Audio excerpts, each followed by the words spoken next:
and the solutions that we need to deliver the sustainable infrastructure growth that we want to deliver a Viksit Bharat. What are the best practices in infrastructure from across the country that could be replicated elsewhere? What are the innovations needed for resilient infrastructure and the smart solutions to address these challenges? Now, those are the conversations that we start today, part of the Infrashakti campaign. It is India's biggest infrastructure campaign aimed at promoting equitable and sustainable development. Of course, integral to this campaign are the NDTV Infrashakti Awards themselves that will honor and celebrate change makers who are contributing to India's growth story. The individuals or institutions who've made a significant difference to the infrastructure space, improving connectivity, livability, or sustainability. So welcome once again to the NDTV Infrashakti Awards. Now, among our nominees are individuals, institutions, and projects who've innovated on smart solutions, created resilient infrastructure. They've transformed lives through engineering feats, and that's something we're going to be talking about. Sustainable urban planning, water and transport solutions, and so much more. By celebrating and awarding these change makers, we aim to inspire innovation and excellence across our India. And the winners of the NDTV Infrashakti Awards tonight have been voted for by an eminent jury. They have assessed all the nominees across categories on basis of 5 key parameters: collaboration within and across disciplines to tackle challenging issues, replicability, is this doable elsewhere, impact, the effect on the community and area, sustainability, can the work continue without the innovator, and scalability, does the work have an inbuilt multiplier effect? So let us meet the jury of the NDTV Infrashakti Awards. Bibek Debroy, Chairman, Economic Advisory Council to the Prime Minister; Dilip Cherian, Image Guru, Litigation, Landscaping and Policy Analyst; G. Raghuram, former Director, IIM Bangalore and former Dean of IIM Ahmedabad; Gul Panag, actor, entrepreneur and sustainability advocate; and Renu Karnad, former Managing Director, HDFC Limited. Well, in addition to the categories that the jury have voted on, there is one category that you, the people of India, have voted for, and that is the category for inclusive infrastructure. Infrastructure that creates accessibility and inclusion for anyone with any kind of disability or impairment. Before we move on, I'd just like to, in fact, ask a question or two to our jurors. Dilip Cherian looking very serious right up there in the front. He was trying to look eminent. Trying to look eminent. But Dilip, you know, I mean, the work of the jurors, obviously, and this has been fairly challenging because a lot of the nominees have been singularly credible. They've brought a lot to the table. Was there any one person or any one group of people that really inspired you, that you felt was making a real contribution? I think the real contribution we felt came from people who were, in a sense, affected or afflicted by the lack of what they saw. And I think that is a powerful impulse. And where you see that, combined with technical or technological excellence, you have what I call the kind of innovation that stays, makes an impact, and is most importantly sustainable in the long run. Absolutely. And if we were to get Mr. Raghuram as well, so what about an idea or a solution that you think is worth scaling up? India is a country where you talk about volumes, you talk about scale. Any idea that stood out for its ability to scale up? There are many, and I think the fundamental issue behind it was, what is the process that either the individual or the organization went through to build a sustainable, if you will, team where there was a buy-in and then created the impact-making activity. Yeah. So I think there are many that stood out. I think in each of the awards, definitely, you know, the finalists were those that stood out. Was it difficult? Was it challenging, actually coming down to the winners, who we'll be announcing today? I would think so. In most of the categories, we had to sort of debate it out. And, well, we finally said we have to choose one. And, so you got the that job was done. difficult, yeah. Right, so the awards are coming up in just a short while from now, but before that, it's time for our first conversation of this event, Infrashakti, the sustainable infra that builds Bharat, where in this session we'll be talking about India's Infrashakti in 2047, setting up and scaling India's sustainable infrastructure vision. I'd like to invite up on the stage Ashwini Gupta, Anup Sahai, Malanna Sasalu, and Rumjum Chatterjee. They'll be here in conversation with me. Come, please.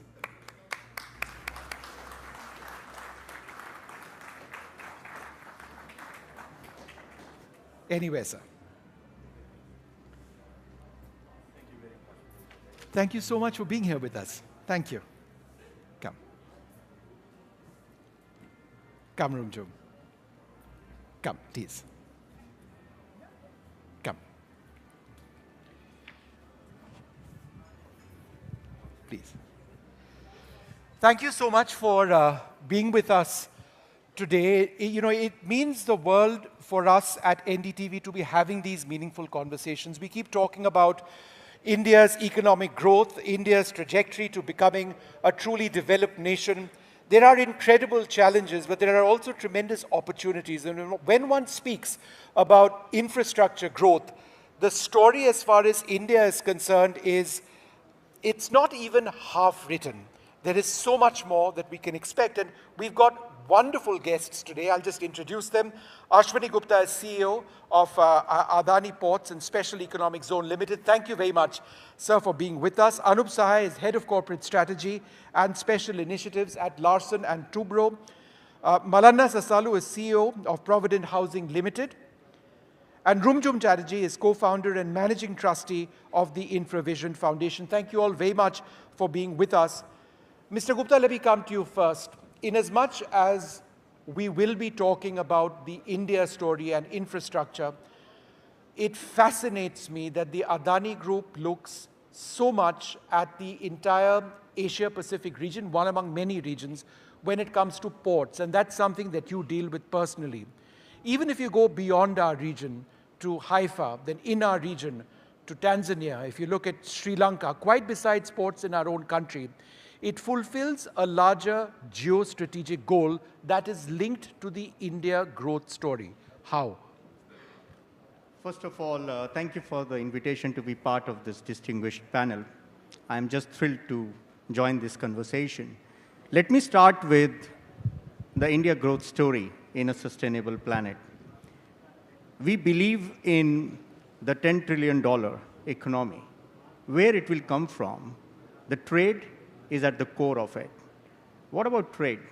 When we talk about focus on infrastructure, on energy, on industrialization, all talks about trade. Now, if you look at our figures, 95% of the trade last year was done by maritime, which is 68% of the value of all India. Then this is very clear that more and more efficient and effective trade, not only in India, but globally, is going to contribute to this 10 trillion economy. Now, when we look back a couple of thousand years before, what were the traditional and historical trade routes? They were all about India, East Africa, North Africa, Middle East, and Southeast Asia. I think time has come when these trades will be revitalized to bring the growth in India, not only for India, but from all these global trade routes. Yeah. And that's why we are not only focusing on India, which is one of the greatest growth factor, but also focusing on East Africa, North Africa, Middle East, and Southeast Asia. Right, and I just wanted to come across to you, Mr. Sasalu. When we talk about sustainable growth, obviously, the demand for growth in our country, whether it's urban growth in rural centers, all of that is critical but we have to keep an eye out on the environment. We have to ensure that our growth is not just equitable, but it is also environment friendly. Greenhouse emissions is a huge concern. Going forward, how does inclusive growth need to include a concern for the environment? Thank you very much for this opportunity to be here and sharing my thoughts on this subject and with eminent panelists here. The first and foremost is we should simplify, because I believe that the sustainability word is overused and maybe less understood because we have not been able to simplify what it is.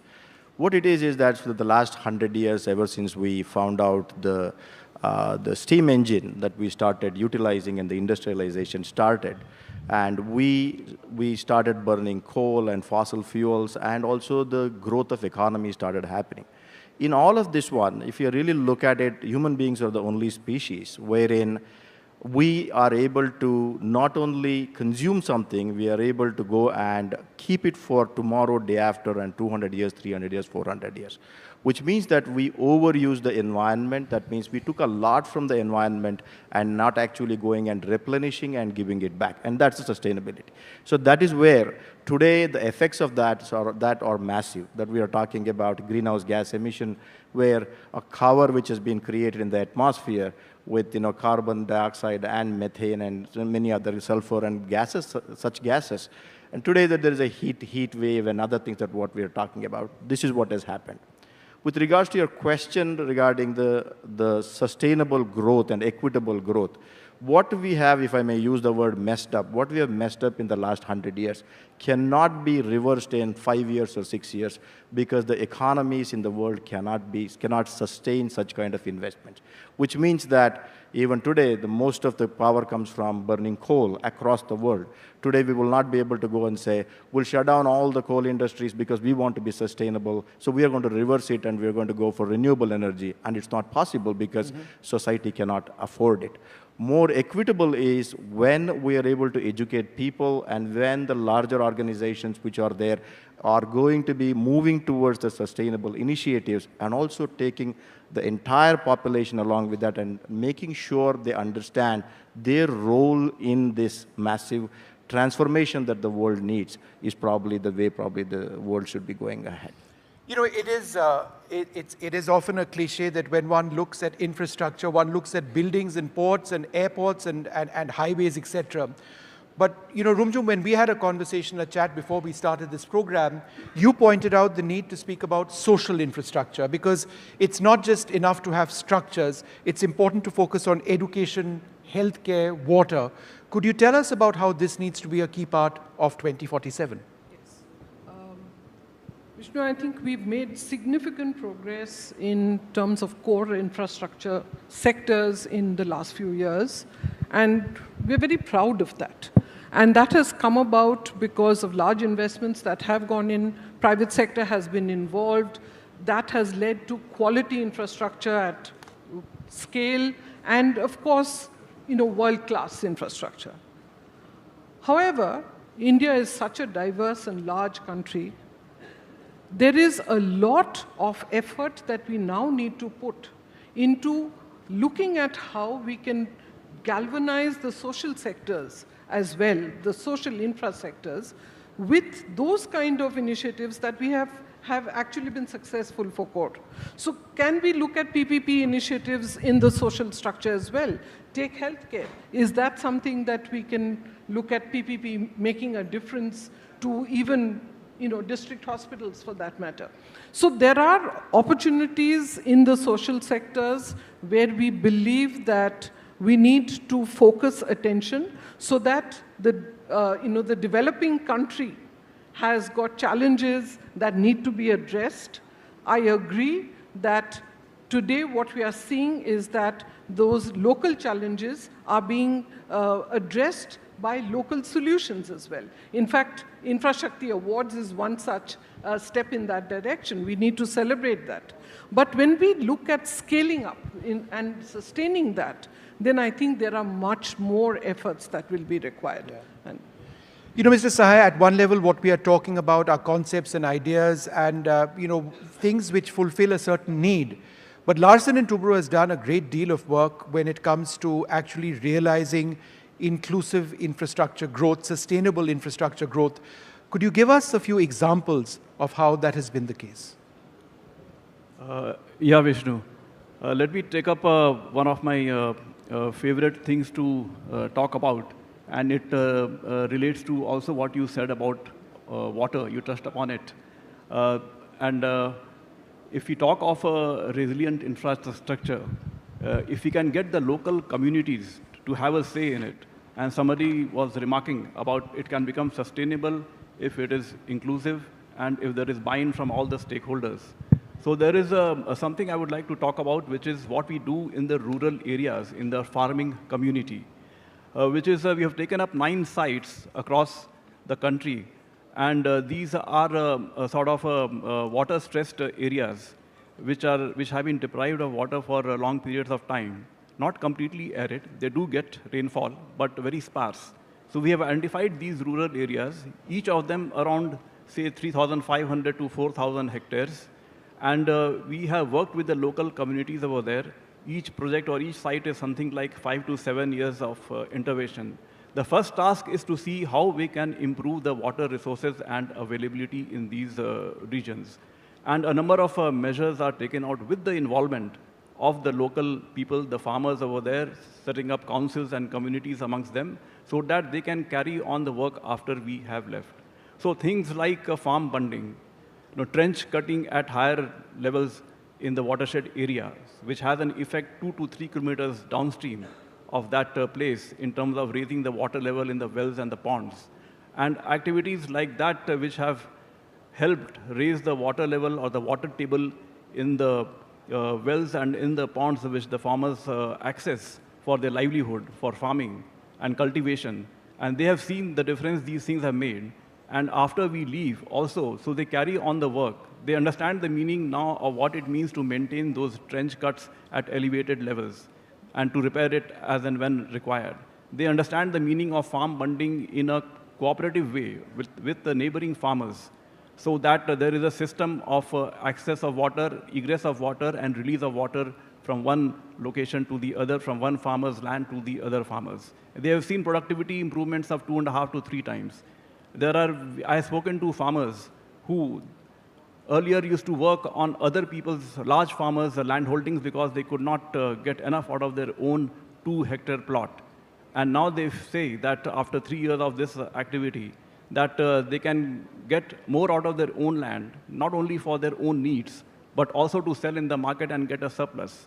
So this is how lives have been transformed across 9 such locations over the last 7 or 8 years, and we are taking on more sites. So how to do this at scale can be a challenge, which is something that can be taken up. We are not the only corporates, I must say. There are other corporates also doing similar kinds of things. But certainly there is an opportunity and there is a need to scale it up at a much bigger level across the country. I'm not talking about all the work we do in terms of creating water resources in a large scale, because that is well known and it is often publicized. And there are numerous government programs which are on the forefront of that. One of them being the Jal Jeevan Mission, which is Har Ghar Nal Se Jal, which has done remarkable, I would say, in terms of reaching out to 80% of rural households. Now they have a tap connection. But I can come back to the water subject later on, because I think it is a very important element of resilient infrastructure. And I think we can be heading for a crisis if we don't address it. That's absolutely correct. And we will talk about water in a while. But Mr. Gupta, earlier we'd focused on the Asia-Pacific region in terms of ports, the Indian Ocean region. Let's talk about India itself, because the India story as far as ports is concerned is so critical for our economic growth. I was reading some numbers, and this is what the Minister of Shipping and Ports said. Our present capacity in millions of tons per annum is 2,600 MTPA. By 2047, the goal, I think, is 10,000 million tons per annum. So 2 questions over here. What is the climate strategy as India expands port capacity? And secondly, what are the economic implications of reaching that 10,000 MPTA mark? Yeah. I would say India growth story in a sustainable planet. We do believe in this 10,000 million metric ton per annum capacity as announced by Honorable Minister. Why? If you look at India GDP, we talk about 6 to 7%. Maybe it may go higher. But when we look at the trade growth, it could be much higher than the GDP. And if we do my mathematics, it comes to be 9 to 10% to reach that 10,000 million metric ton by 2047. So if we focus on GDP growth, if we focus on trade growth, that is going to happen, which is 10,000 million metric ton.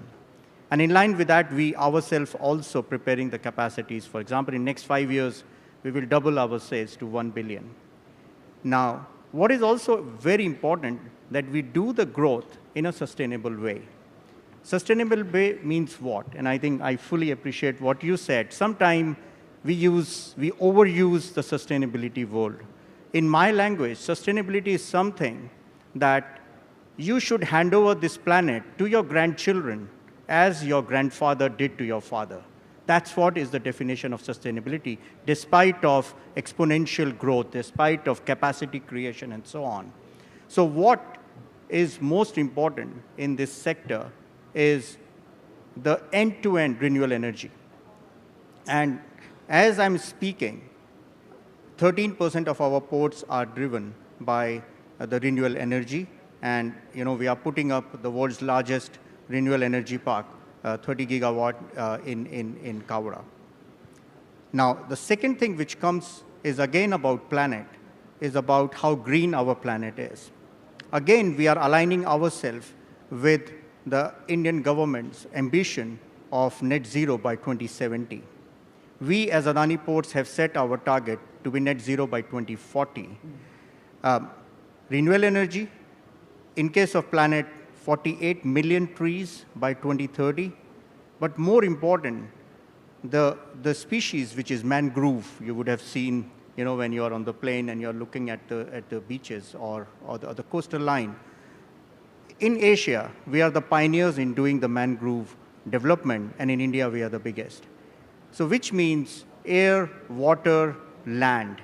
Everywhere, if we have to create the activities which are going to protect the species and which are going to make a planet greener and cleaner so that we hand over the planet to our grandchildren with the growth which we are targeting, which is 10 trillion economy.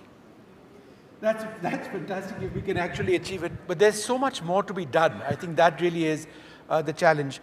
Mr. Sasalu, when one speaks about real estate development in the country, the first thing that comes to my mind are urban spaces where builders come in, destroy old buildings, create these concrete structures, and there is no concept or thinking about how that needs to be sustainable or environmentally friendly. Now, that's obviously something that cannot be the way forward. It's not an option. It's just something that has to be done. How? Yeah, so let's talk about, people don't take real estate developers too seriously. They think that, they're there to make money and ruin the entire environment and so on and so forth. And I think that there is too much credit given to us which we don't deserve, right, for whatever has gone wrong. Basically, let's understand this, that 7% of the total GDP comes from only residential development in this country, right? So, which means that it's around roughly $500 billion of GDP comes from the housing, which it employs one of the largest employment creator is the housing industry in this country. So there are more than 120 cities with a population of 5 lakhs or more. Yeah. And then we have around 60 cities which have a population of more than 10 lakhs, million people. 7 cities have a population in excess of 7 million or more, 70 lakhs or more. So when we talk about sustainability, when usage of resources means where does the usage happen? Usage happens in the place where people are living. So people are living and the urbanization is at its fastest trajectory that you can think of. And the real estate development is probably one of the most important aspect of the society creation. Everybody needs a house. 2014, Honorable Prime Minister actually came up with the first housing policy, Housing for All, the sustainability initiative with regards to housing. The Housing for All and the Pradhan Mantri Awas Yojana was brought in, and several private people also participated in it, and also there is a government initiative which put so many people, homeless people, into homes across the country. With regards to us ruining the real estate developers ruining the environment. Let's understand that we operate under the guidance of what we call the master plans that have been created in all the cities. We operate in 7 cities. Unfortunately, we are not in Delhi, Bangalore, Hyderabad, Cochin, Chennai, Goa, Pune, Hyderabad, and Mumbai. These are the cities where we are operating in. So either we are doing a 5 acres property or a 50 acres property, and our powers do not go beyond those 5 acres or 15 acres or whatever it is. There is no way that we can go to a public road and say, I'm going to improve this road. By touching that road means that you have actually broken a rule or two. So it is just that within that infrastructure that is provided is where we participate. It is not a blame game. And I think, there is a lot of emphasis that should be given towards the urban development in the country. When we are creating the master plans, it should be comprehensive. And most of the development plans are called comprehensive development plan. Sometimes we might not have really given too much of importance to the word comprehensive itself. Because when people are living, people use electricity, people use water, people generate waste, yes. And people want to travel, and people need the shopping, and people need a lot of infrastructure that is required to be doing that, and all of those things should be taken into consideration. So we are only developing within the guidelines that is provided by this thing in the amount of constraints that we operate, and I believe that real estate developers must be celebrated rather than being yes, being criticized is what I think. Rumjum, people's choices and people's voices. We don't talk about this enough at all when one speaks about infrastructure growth.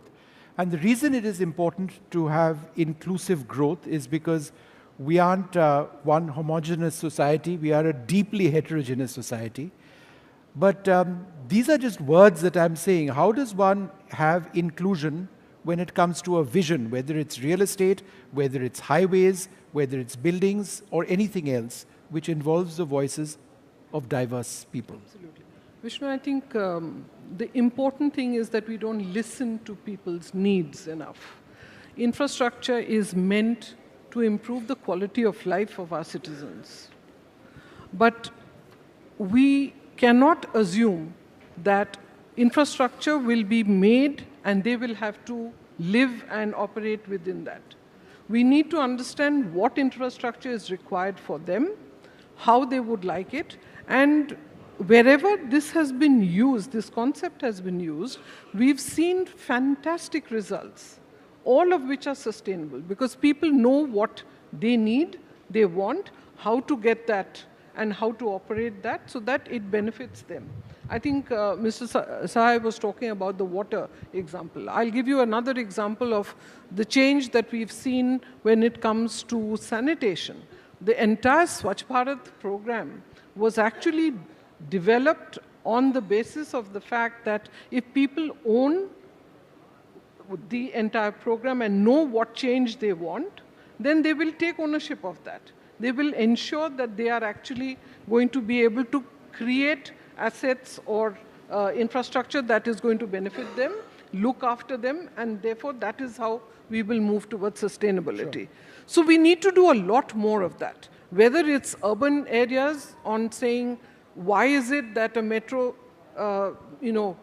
is made, but ridership is only 22%? It's because nobody asked them what the challenges are. So we need to listen to people a lot more. That last mile connectivity, there are huge challenges today, but nobody is offering them. Nobody is understanding the issues. So I think we all stakeholders need to sit together to address solutions that which are user-friendly at so many voices and represent views and needs. Correct. Mr. Sahai, how does Larsen & Toubro reduce your carbon footprint? So let me speak in the context of Larsen & Toubro as an EPC company with also parts of manufacturing. But the bulk of the revenue is from engineering, procurement, and the construction activities. And we are, at any point of time, or currently, we are at around more than 600 construction sites across the country. So the big challenge for us is how to reduce the carbon footprint from these construction sites. The bulk of the emission takes place on account of the diesel consumption that takes place in these sites. More often they are remote, they are of a temporary nature, between 3 to 5 years typically. They have open boundaries, so to say, and getting connectivity from the grid is not always easy. So a lot of diesel consumption takes place, so the challenge for us was how to reduce the diesel consumption from 70 to 80% of the total mix to less than 60%. And I think over the last 12 to 18 months, a lot of initiatives have been taken. One is to see, as far as possible, to convert DG sets operation into grid wherever the workmen colonies are there. Secondly, to go in for more energy efficient equipment. We have identified 20 to 25% of our equipment of 7,000 to 8,000 large sized equipment, which various kinds of construction equipment, where we are replacing them with, they have been found to be old, more than 10 years old, and we are replacing them actively with the newer types of equipment. Then next is we have put IoTs and sensors on 14,000 pieces of equipment. They are tracked centrally in a command center, and they are tracked for both productivity and whether they are in operation or not, and whether what is the kind of fuel consumption taking place. So through optimization of such equipment across sites, improving their productivity, we have been able to reduce the diesel consumption per piece of equipment. And something simple as just setting targets for the various project teams at each site, that despite the increase in the activity, as a company we are growing, we are getting more orders, but we are saying that no, your diesel consumption has to come down. You will grow, but your diesel consumption has to come down. And that itself has had an effect. Our revenues and activities have grown by 15% in the last year, but diesel consumption has dropped by around 7%. So we see that as a significant effect of all these measures. 30 to 35% of our emissions is a scope 2, which comes from the grid consumption. And here we have some big challenges in terms of getting renewable energy through the grid from developers, because it's difficult to get them interested for a short period of 3 to 5 years when there is so much demand anyway in the country. They are looking for 10 years to 15 years, which we cannot provide. So it's a challenge we are trying to work out with some aggregators, if not developers, to see how we can make a start with sourcing some of the electricity through renewable energy sources. Sure. But these are the challenges of a EPC company operating in 600 odd sites at any point of time. One final question, Mr. Gupta, to you. This is something that fascinates me. You've seen ports evolve in India, not just the Adani ports, but ports across the country over a period of time. How has technology had, or how is technology having a direct impact on logistics?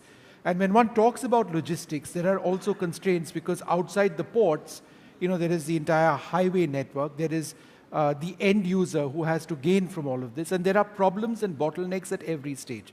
So again, two parts. Is there a limit to logistics when we use that word in terms of your business? And how does technology work with logistics? Yeah, I would say that if I simply define what is logistics and what we expect from logistics, logistics is a way to connect all the growth potential spots across the globe, which means more efficient and more effective logistics is, which means the more competitive solution our customers can get, hence contributing to the trade growth. Now, when I look at all the touch points of the logistics, we talk about vessels, we talk about ports, we talk about warehouses, we talk about yards, we talk about railways, we talk about trucks. Every part is the integral thing of the logistics. Today, when I compare, and this is what the target which India should take and India has taken, to reduce the logistics cost by 5 points. We are 5 points uncompetitive as compared to other best-in-class logistics cost in the world.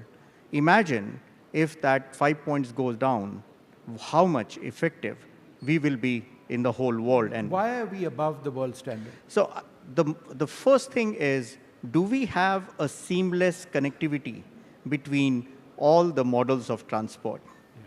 are we, just before ma'am talked about it, are we really talking about infrastructure in isolation, or we are talking about infrastructure which is well connected, and that brings the quality of life to the consumer from end to end?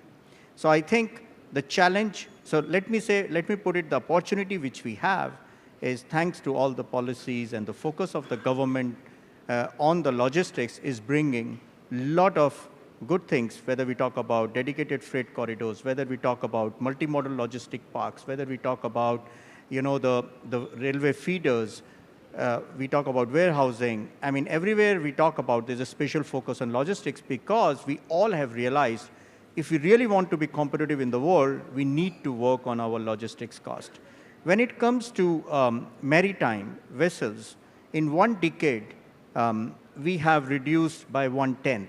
For example, a turnaround time for a vessel 10 years before was 7 days, now it is just 0.7. This has brought efficiency to the system. How we could do that, it is because of the technology platform.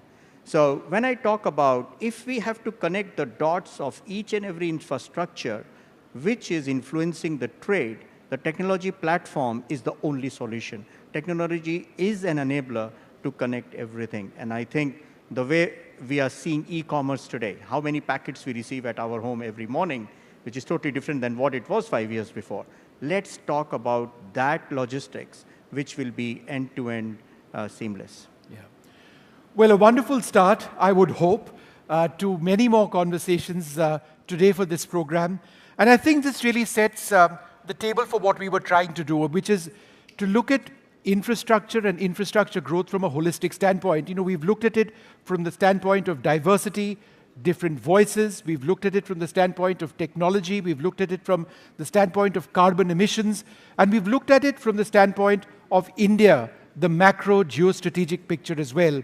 All of this comes together for our economic growth as we work towards the 2047 target. But there is no doubt that there are fundamental challenges which lie ahead. We'll continue having these conversations to identify those and think through solutions. Thank you all very much for this first session. Can I invite you all for a group photograph as we move ahead with our programming? Come, please.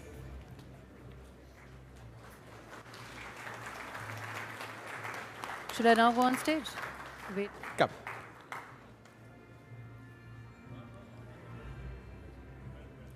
Thank you. Come, please. Thank you.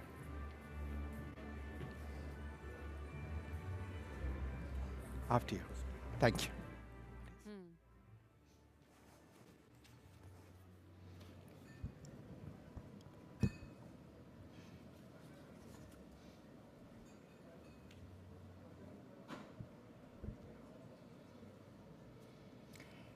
The next conversation is around future-proofing Bharat with resilient infrastructure. That's our next conversation on infrastructure, how we can ensure that we protect the environment and us by building resilient infrastructure that outlives all of us.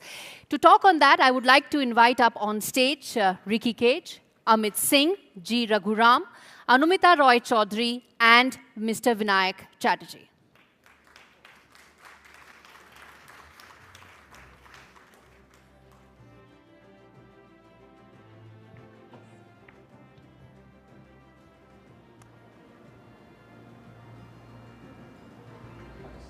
Yes, absolutely. Go ahead.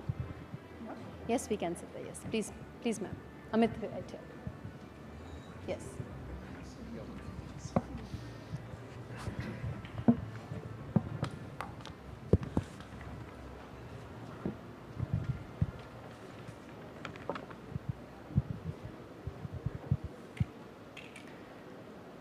The second conversation today is around how do we future-proof Bharat by getting resilient infrastructure. Infrastructure that can survive disasters, that can actually survive the kind of climate change that we are seeing around us. Infrastructure that can outlive all of us. Panelists in the previous session mentioned about how we need to build infrastructure for our next and the generation after that as well. All at the same time meeting our climate goals. India wishes to be a climate leader for the world. To do that, we need to ensure that our infrastructure also meets the kind of climate commitments that we have put out and set a roadmap for. All this and more, along with ensuring that it makes perfect business sense. At the end of the day, India's green journey needs to map out in terms of how it adds up from a business point of view. And that's exactly what this discussion is going to be. It's a power-packed panel I have with me. We have experts, analysts, activists, and of course, those from the field of business as well. Let me introduce my panelist, Mr. Rekhi Cage. He's a 3-time Grammy Award winner, composer, and environmentalist. Mr. Amit Singh, CEO of Adani Green Energy. G. Raghuram, former director of IIM Bangalore. Ms. Anumita Roy Chaudhary, Executive Director, Research and Advocacy for Center for Science and Environment. And Mr. Vinayak Chatterjee, Infravision Foundation Head. Thank you so much to all of you for being part of this discussion. My first question, in fact, as I said, which is around that it needs to make perfect business sense at the end of the day. And Amit, let's start with that when you talk about India's green journey, sir, at the end of the day, it needs to make sense from a business point of view, from a financial point of view, from an investor point of view. So there is, of course, there's generation, there's consumption, but how do we ensure that we get to the kind of goals that we've made for ourselves as a nation, as a society, and of course, from a generation point of view as well? Yeah, look, if you look at today's Indian consumer, and compare it and contrast it to US or China, our consumers are consuming 1/10 of electricity today. And if you look at the potential in our country and the growth of power demand in our country, we just exceeded 250 gigawatt of peak demand. So a huge surge of electricity demand is coming our way. And looking at what's happening around us in terms of increase in temperature and all the climate-related manifestations we are seeing in atmosphere conditions, it's important that the sources of electricity become green. Where we are and where we need to get to, we need to make some big and bold steps. We need to work on mega-scale projects. And in Adani Green, we have actually embarked on one of that mega-scale project in Khavda, where we are going to put together a 30 gigawatt scale project, which will be commissioned over the next few years. This will be the biggest project in the world from a renewable plant perspective or any kind of power plant perspective. And frankly, for India to deliver and meet its ambitions, many more such initiatives have to be put into play. While we are improving and growing our generation capacity, we also need to look at renewable power by nature is intermittent in nature. We also need to develop other sources of storage, whether it is pump storage, battery storage, and also look at harnessing the wind power, which is available in abundance in different parts of India. So a lot of investment needs to go in strengthening our grid infrastructure across the country. We need to be getting better at energy efficiency. I heard some of the members talk about it just a little earlier. And together, I believe if we keep doing what we are focusing and targeting, we will be able to achieve the net zero targets which we have set for ourselves. So huge opportunity for our nation to change the paradigm and really take advantage of what's happening in the tech sector as well. Absolutely. And Mr. Chatterjee, if I may come to you on the fact that India has massive infrastructure requirements, whether it's in the field of energy, transportation, urbanization requirements that we have. We're looking at the next 30, 40 years really being a game changer for us in terms of setting ourselves on a developed country path, all at the same time having our green concerns as well. So as someone who's been in this field for the last 4 decades or so, how do you see our journey the next 4-5 years, and what would you be looking at in terms of advising policymakers for the next couple of key decisions that the government or the country needs to take? Thank you. Popular perceptions of resilient infrastructure bring some images to the mind. Yes. That global warming should not raise water levels, that some cities, in some cases, countries do not disappear.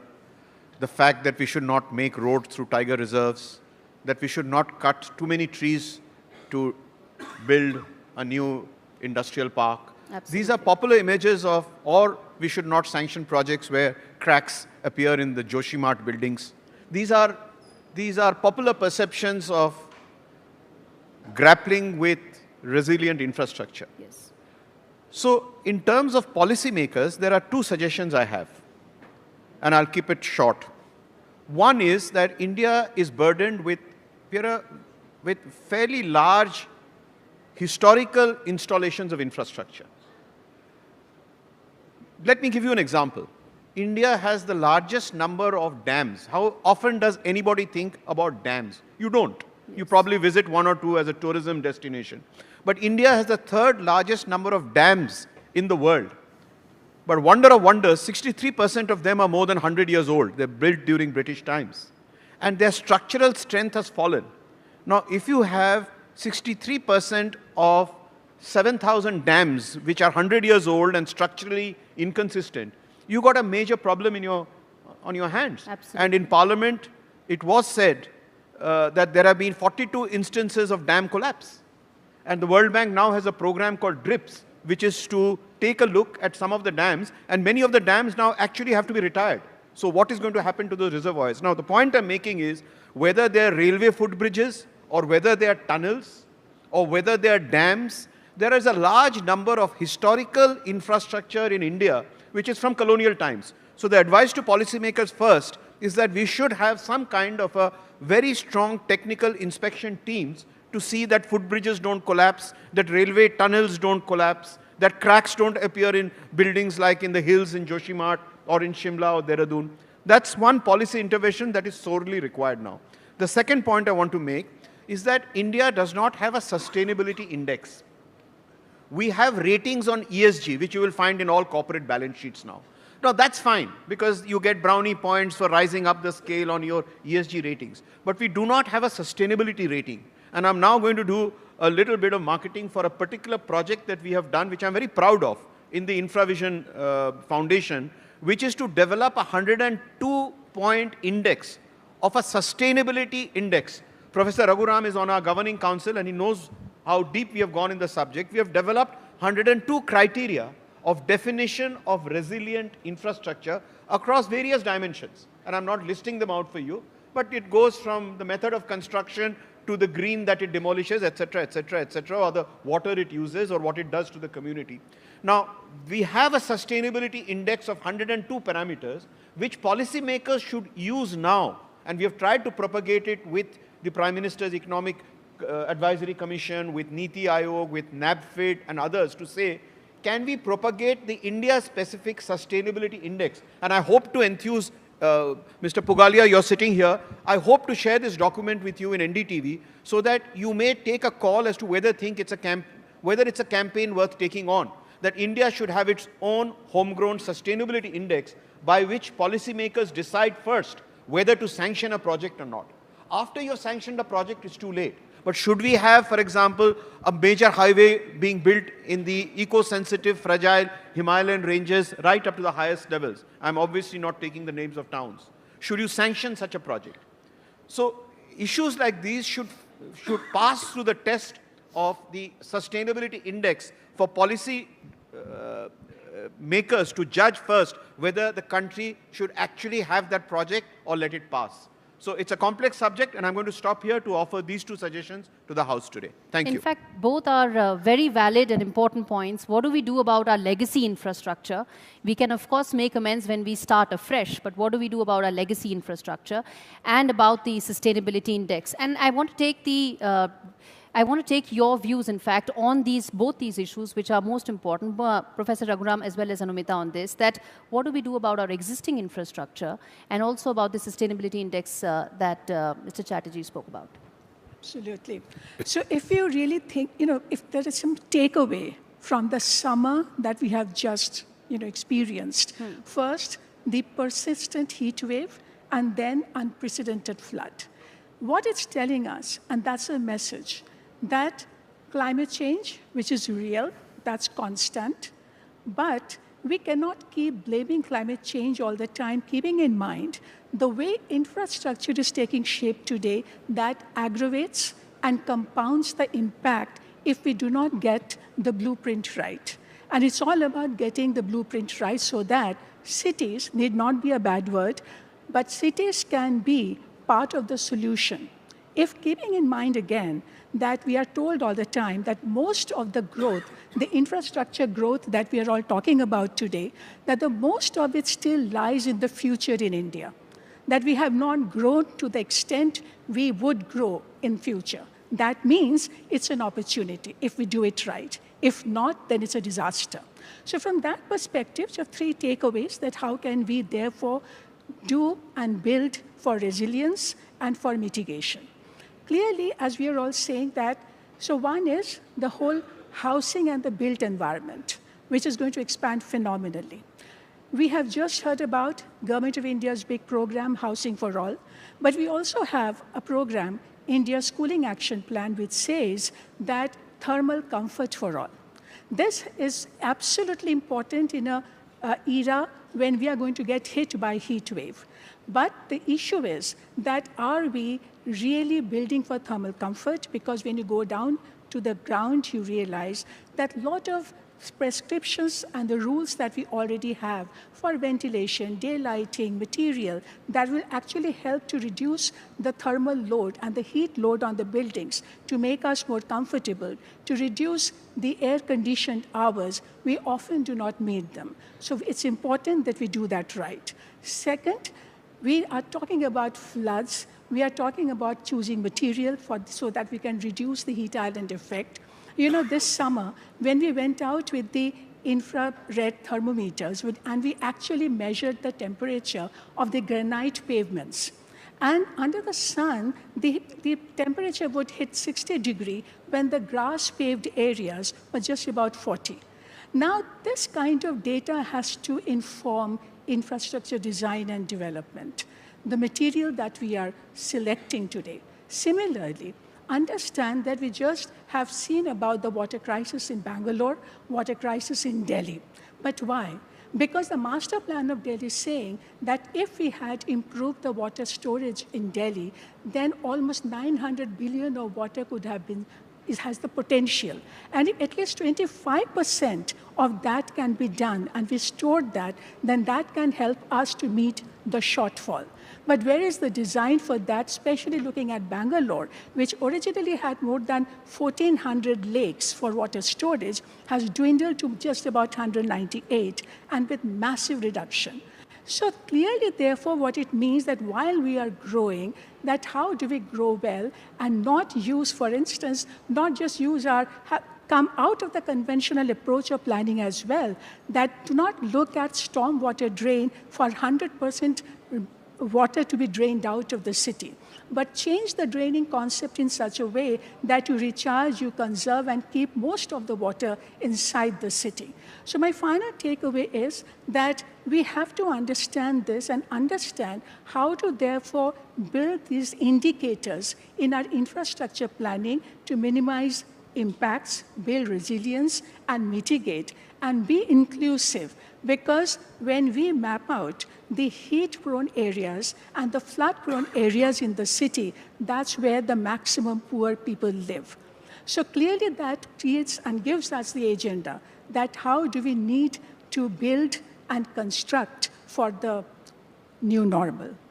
Absolutely. And while ensuring that there's a more scientific approach towards handling some of these issues, one sees policy making, it is still a work in progress. There is not so much of a technological solution that is applied to it. And in the wake of that, in the wake of these legacy issues, in the wake of some of the concerns that Mr. Chatterjee raised also, Professor Raguraman, do you think that when you talk about standardization, disaster codes, you know, those building standards that are kind of being made right now, it's still a work in progress. So how do we ensure that there is better standardization, better codes being made to ensure that we can minimize some of the impacts that is being talked about? We can't eliminate it, we can hope to minimize it.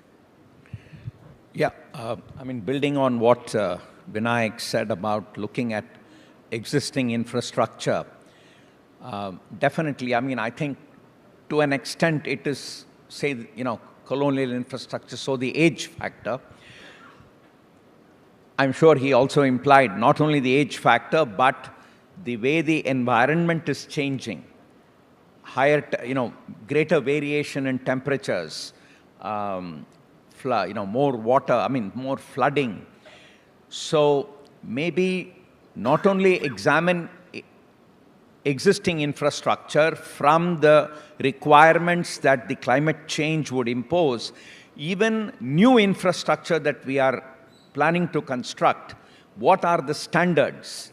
And would these standards stand the test of the climate impact, which we have already caused, because climate impact takes decades, and there is going to be whatever we are seeing.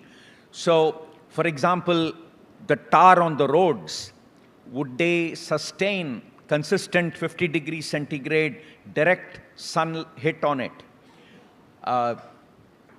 Welded rails, which are pre-stressed, will they withstand the kind of temperatures or the water, or whatever it is that would cause them to deteriorate maybe faster than was originally thought of? So I think all this is going to need attention.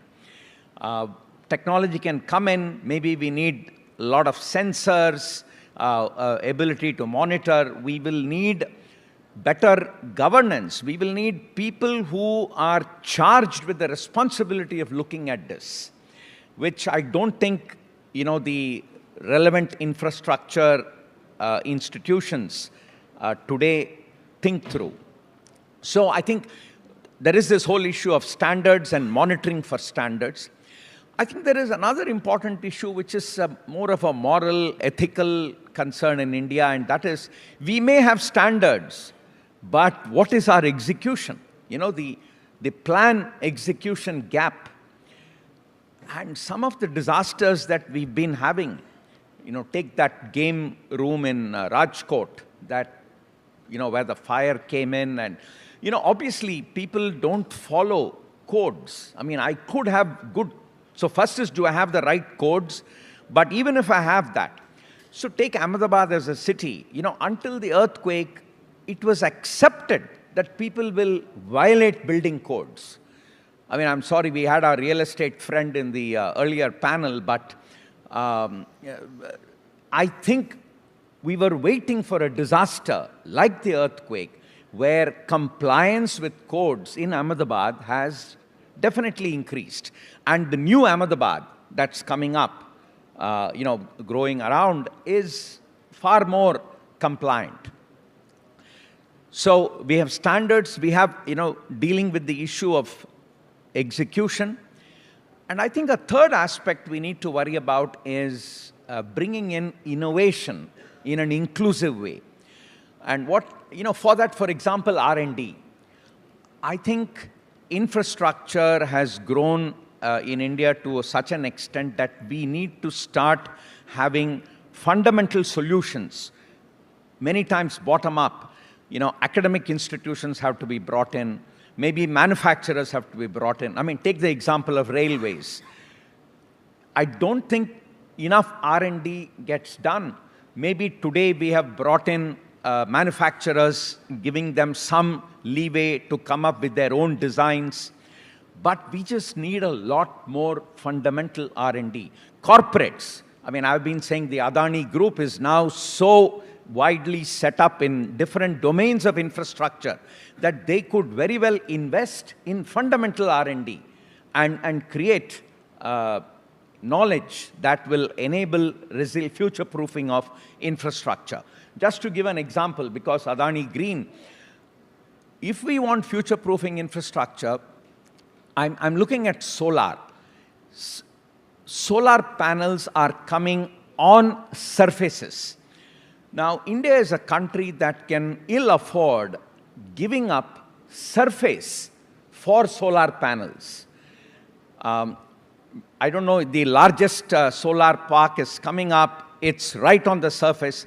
Should we be doing some R&D and actually see whether we can raise the panels up so that the Earth's surface is available for some alternate use? What about all the solar panels on rooftop? The rooftop is also valuable. And like, for example, in our society, the rooftop used to, hold, we could hold parties today we can't because the society said we're going to go for solar. And well, you know, the rooftop is all gone. Absolutely. So I think the third aspect I want to bring in is that of innovation, where we worry about the Indian context. Yes. In fact, I'm going to come to technology in just a bit about, finding, identifying India-centric solutions to these problems. But before that, I want to get in Ricky as well. You've been a very passionate voice when it comes to raising issues related to climate change, how it impacts and disproportionately impacts the poor.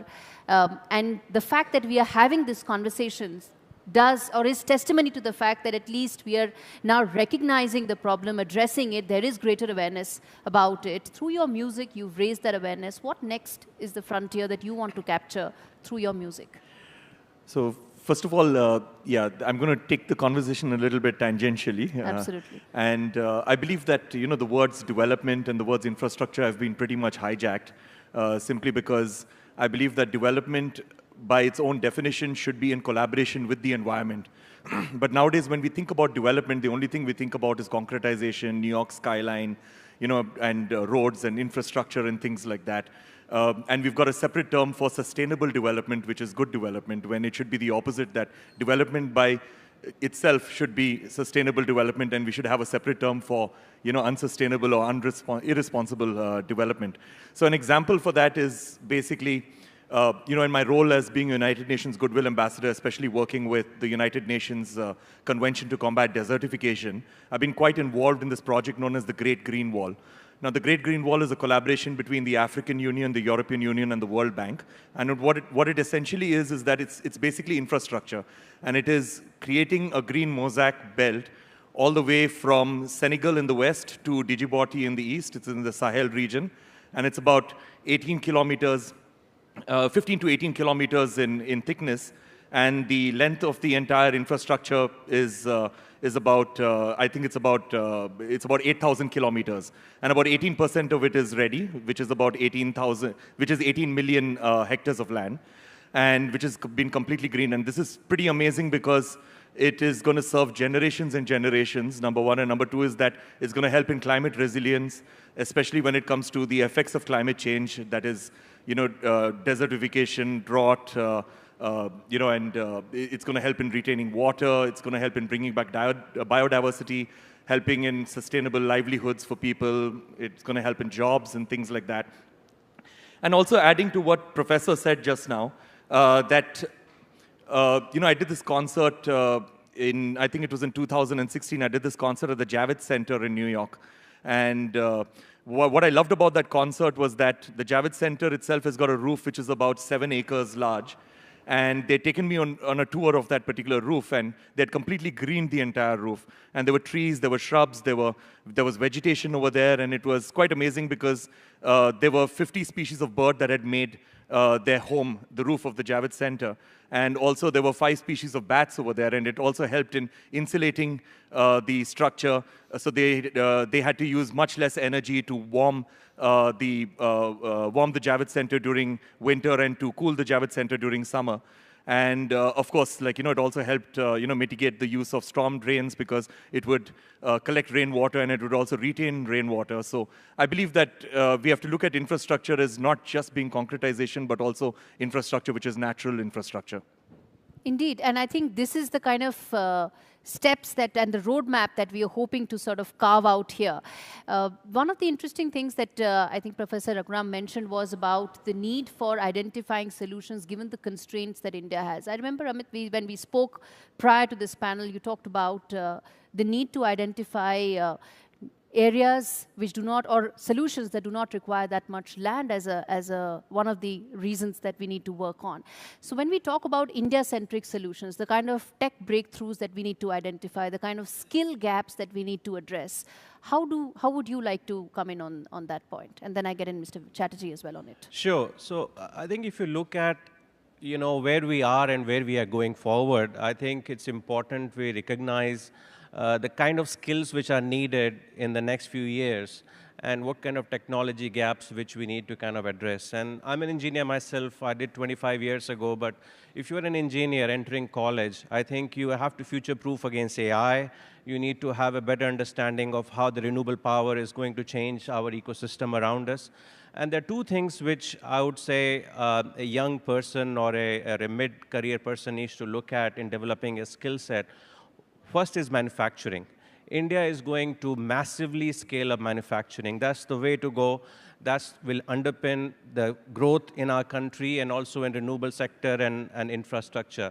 So understanding the manufacturing process, having that vocational skill and the technical skills to be able to work in a plant and have that high quality output will differentiate both the manufacturing sector of India, but also make sure that provides a more sustainable career growth.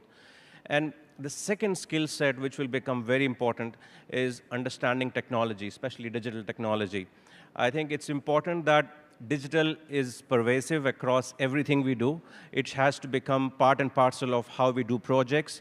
Understanding digital tools, making sure that we are able to use the advantages which are implicit into real-life applications to improve productivity is going to really become a core differentiation and core requirement for our sector. Talking about technology and solutions you talked about, I think if you look at where we are, I mean, our supply chain today is not localized. We are still importing a lot of capital goods from outside the country. We are still depending on some of the neighboring countries as well. We need to get out of that. We need to definitely promote R&D. We need to look at making very precise technology and manufacturing investments to make sure that we localize our supply chain. If I talk about renewable, I think when it comes to solar plants, each of the equipment which goes into it, like the solar panels, the technology needed to improve the efficiency of solar panels, and even the new technologies which will come, which will potentially improve efficiency, have to come from our country. The wind turbines, India will have a huge advantage with such a vast country. We have access to abundant wind. We need to get ahead of the curve and improve our technologies there.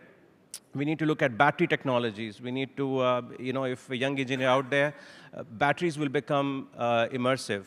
A lot of research work and work needs to go there to both localize and improve efficiency and cost of how battery storage will come into play.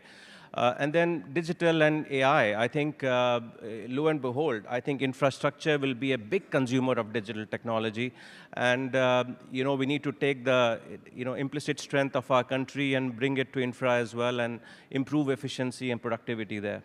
Mr. Chatterjee, would you like to come in on the technology part of it as to what are the kind of tech breakthroughs we should hope for? Technology is important, but I'm going to take a step back and say that the bulk of fresh infrastructure in this country will happen in urban areas or semi-urban or peri-urban areas. Right. It's a fact of life that in a society that is gradually migrating from a rural existence and migrating wholesale to cities. The problem is that at the core of fresh infra or even redoing existing infra is this profession called master planning. We have some eminent architects sitting here. Gurpreet is there, and I'm sure there are many others in the room. The master planning of our urban agglomerations is a vastly underrated profession and practice. And we are suffering because of that. And this is not, this is not to blame either I think all sections of society are responsible.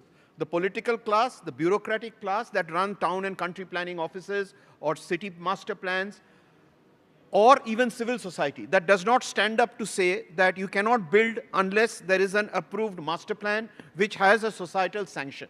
We have failed as a country to appreciate the profession and practice of scientific master planning of our urban agglomerations. If you are planning a suburban, if you are planning and giving permissions for buildings, townships, factories, ports, airports, how many times are you factoring in effluent disposal, solid waste management, last mile connectivity on transportation, and all the parking and all these issues which are often coming after the development is over once you face a crisis.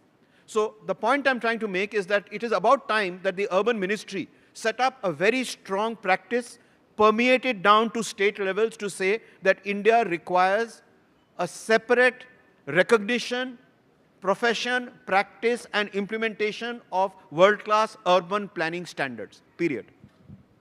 Indeed, and that's a long-standing demand that citizens now want that policymakers should be addressing. I'm afraid I'm completely out of time. It's a fascinating discussion, many threads still left, but I guess that's the whole point. During the course of this evening, we will try and touch upon remaining aspects of this discussion. Thank you so much to this panel, and a big round of applause for this wonderful panel. And let's get a photograph, please. Yeah.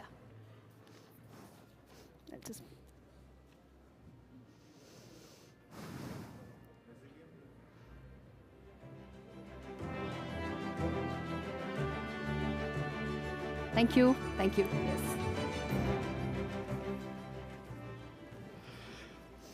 Fascinating conversation over there, looking at technology, looking at so much that we need to do when it comes to looking at sustainable infrastructure development in India with the road at 2047.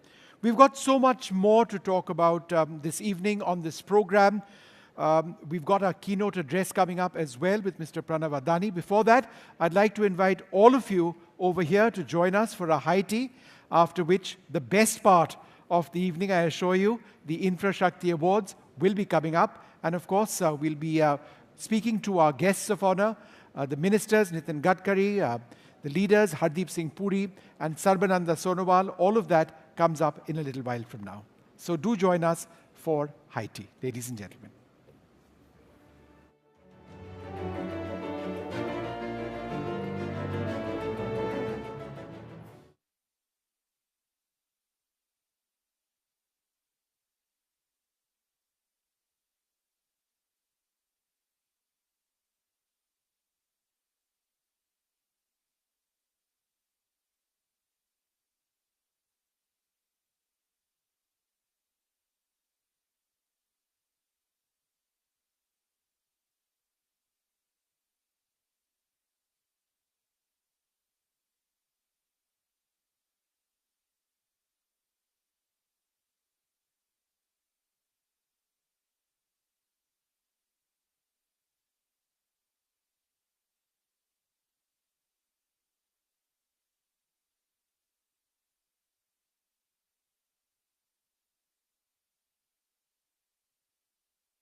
Infrashakti Awards themselves that will honor and celebrate change makers who are contributing to India's growth story. The individuals or institutions who've made a significant difference to the infrastructure space, improving connectivity, livability, or sustainability. So welcome once again to the NDTV Infrashakti Awards. Now, among our nominees are individuals, institutions, and projects who've innovated on smart solutions, created resilient infrastructure. They've transformed lives through engineering feats, and that's something we're going to be talking about.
Kafka.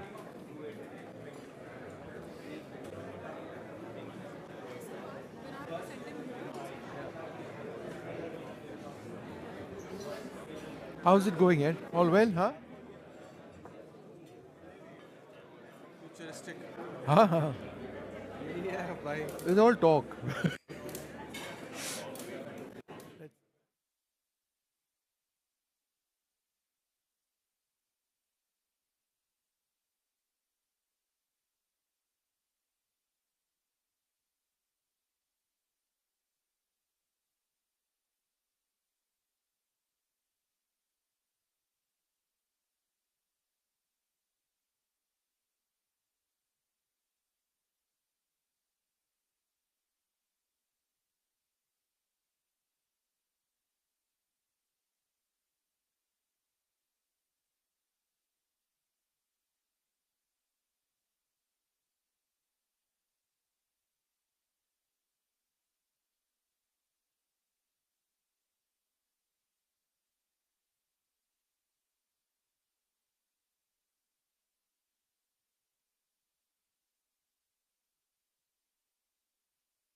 कुछ लोग कहते हैं और कुछ लोग करते हैं।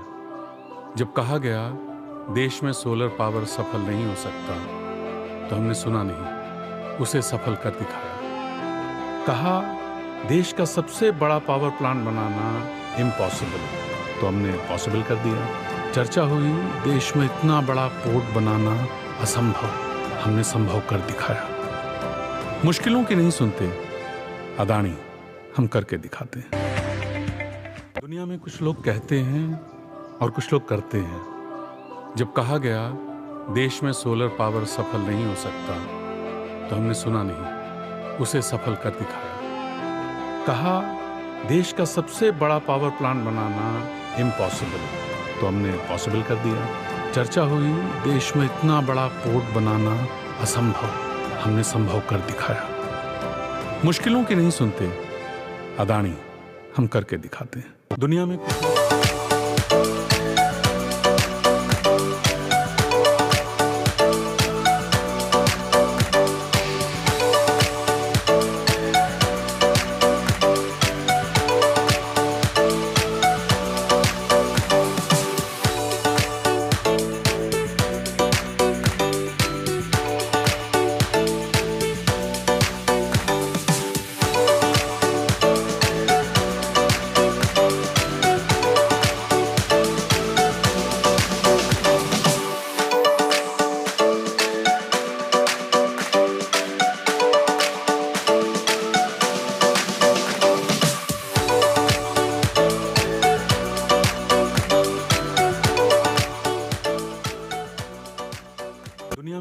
कहते हैं और कुछ लोग करते हैं। जब कहा गया देश में सोलर पावर सफल नहीं हो सकता, तो हमने सुना नहीं, उसे सफल कर दिखाया। बोला कोने कोने तक बिजली पहुंचाना किसी के बस की बात नहीं, हमने पहुंचा दी। और जब कहा गया देश के एयरपोर्ट्स इंटरनेशनल स्टैंडर्ड्स के नहीं हो सकते, तब भी हमने सुना नहीं, कर दिए। मुश्किलों की नहीं सुनते अदानी, हम करके दिखाते हैं। दुनिया में कुछ लोग कहते हैं और कुछ लोग करते हैं। जब कहा गया देश में सोलर पावर सफल नहीं हो सकता, तो हमने सुना नहीं, उसे सफल कर दिखाया। बातें उठी सीमेंट सेक्टर में हम कभी स्ट्रांग नहीं बन सकते, तो हमने सुना नहीं, बन के दिखाया। चर्चा हुई देश में इतना बड़ा पोर्ट बनाना असंभव, हमने संभव कर दिखाया। मुश्किलों की नहीं सुनते अदानी, हम करके दिखाते हैं। दुनिया में कुछ लोग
दुनिया में कुछ लोग कहते हैं और कुछ लोग करते हैं। जब कहा गया देश में सोलर पावर सफल नहीं हो सकता, तो हमने सुना नहीं, उसे सफल कर दिखाया। सवाल उठे एनवायरनमेंट फ्रेंडली गैस सब तक कैसे पहुंचेगी, हमने पहुंचा दी। कहा तो ये भी गया पैकेज फूड बिजनेस हमसे नहीं हो पाएगा, लेकिन हमने कर दिखाया। मुश्किलों की नहीं सुनते अदानी, हम करके दिखाते हैं। दुनिया में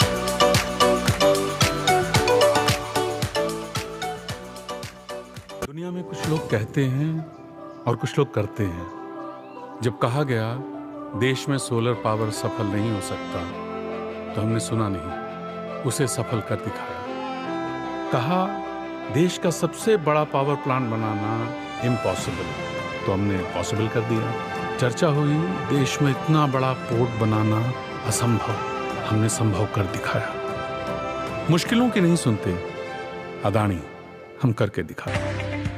दुनिया में कुछ लोग कहते हैं और कुछ लोग करते हैं। जब कहा गया देश में सोलर पावर सफल नहीं हो सकता, तो हमने सुना नहीं, उसे सफल कर दिखाया। कहा देश का सबसे बड़ा पावर प्लांट बनाना इम्पॉसिबल, तो हमने पॉसिबल कर दिया। चर्चा हुई देश में इतना बड़ा पोर्ट बनाना असंभव, हमने संभव कर दिखाया। मुश्किलों की नहीं सुनते अदानी, हम करके दिखाते हैं। दुनिया में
वन ठीक है, वन ठीक है।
Ladies and gentlemen, thank you very much for being with us this evening. The best part of the NDTV Infrashakti Awards 2024 is still to come. Our keynote address. We've got the ministers Hardeep Singh Puri. We've got Nitin Gadkari as well, who will be joining us in a little while. Also Mr. Sarvananda Sonowal. And the announcement of the winners and why they've been picked. In just a few moments, I'll be in conversation with Amit Singh, the CEO of Adani Green Energy, on the future technologies and development and the future of the green energy sector. That's coming up. So I do invite all of you to be seated so that we can get underway in the next 3 or 4 minutes.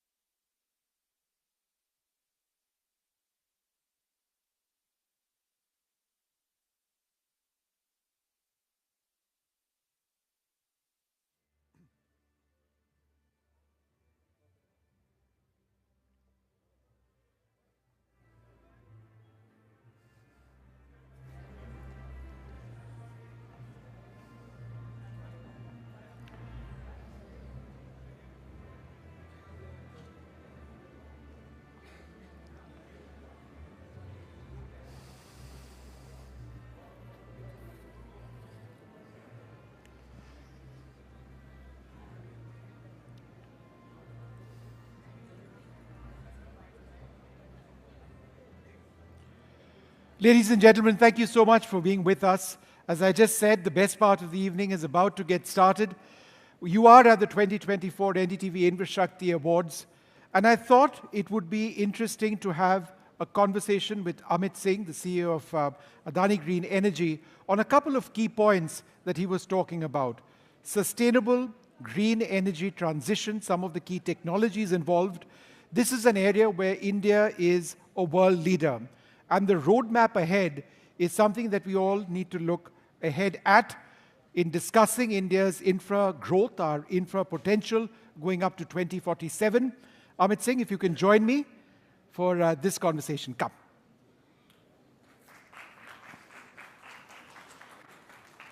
Thank you.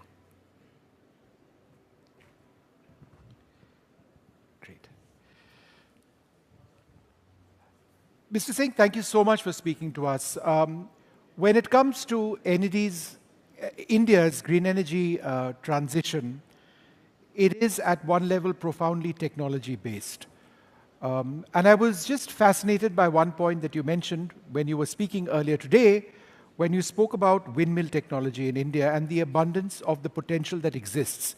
Could you tell us, A, about the potential and B, about the evolving technology? Sure. I think maybe let me take a step back and maybe give you a bit of a sense of how renewable power works, right? We have a lot of good resources of solar radiation.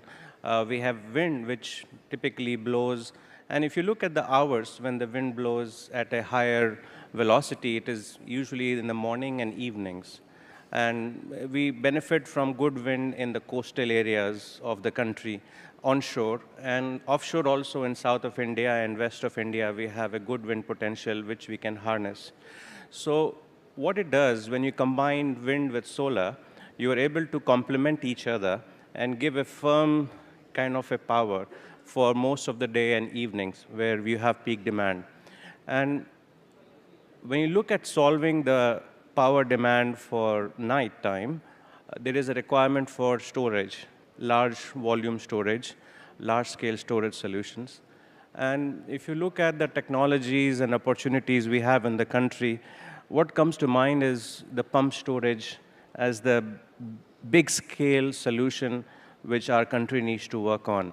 And we have quite a few places in India where we have this opportunity of geographical opportunity where we have a head of 500 or 600 meters where you can store water in one of the reservoirs and then recycle it in the evening.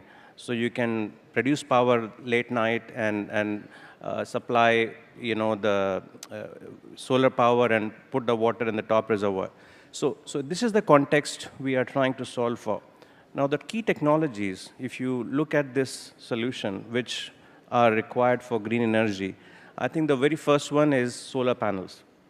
Solar panels today, if you look at how they are made, and from molecular level to getting to solar panels, we need to look at polysilicon, we need to look at lots of components which go into it. And that entire supply chain and the evolution of supply chain needs to be established in the country. When it comes to wind, I think the wind, a lot of these technologies are very classical in nature, like the turbine has been in many, many years. But how can we make it more efficient? How can we look at the blade design and the aerodynamics around it to make it more efficient so we can reduce the cost of generation? Sure. Another key aspect in this is energy storage itself. Yeah. It seems to me that for the last several years, we've hit a real roadblock in terms of battery technology. Yes, efficiencies have improved. We've seen lithium-ion batteries and the potential over there. But A, it's very expensive.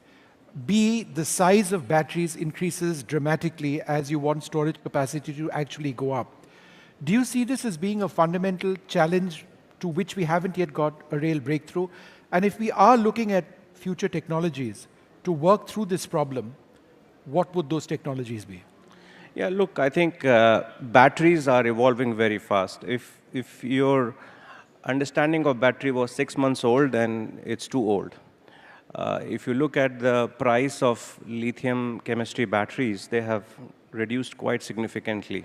And that's also being witnessed in many of the auctions and tenders which are happening in India.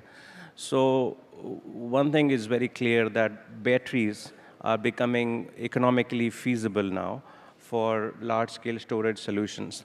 But again, they are not as competitive as pump storage. So when it comes to the context of our own country, I think we will prioritize pump storage as a way towards solving for large-scale storage solutions. But talking of batteries itself, we need to look at the chemistry, look at the supply chain, the mining of lithium, if we are talking about LFP battery systems. But there are other battery systems as well which could potentially evolve, whether it is nickel hydride, zinc, or sodium-ion batteries. And each of these require different tweaks and configuration and technology innovation to bring the overall cost down.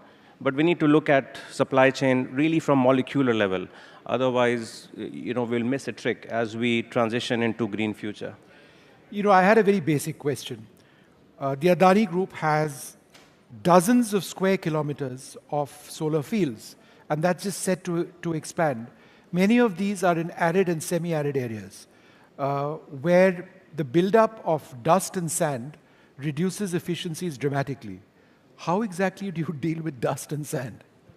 No, good question. And I think a conventional way of solving for cleaning solar panel has been using water and using water and manual cleaning processes, which used to be done in 15 days time or 30 days based on different cycles. But we have chosen to be more sustainable, and we have adopted automatic technologies. So we have a robotic cleaning system, and these are automated machines which are self-charging. So they charge during the day, and they operate during the night, where they go and walk over the entire solar panel array and clean it up, ready for production in the morning. And square kilometers, I mean, dozens of square kilometers are cleaned by robots. That's what you're saying. Absolutely. I mean, we have a plant which is covering 5 times the area of Paris.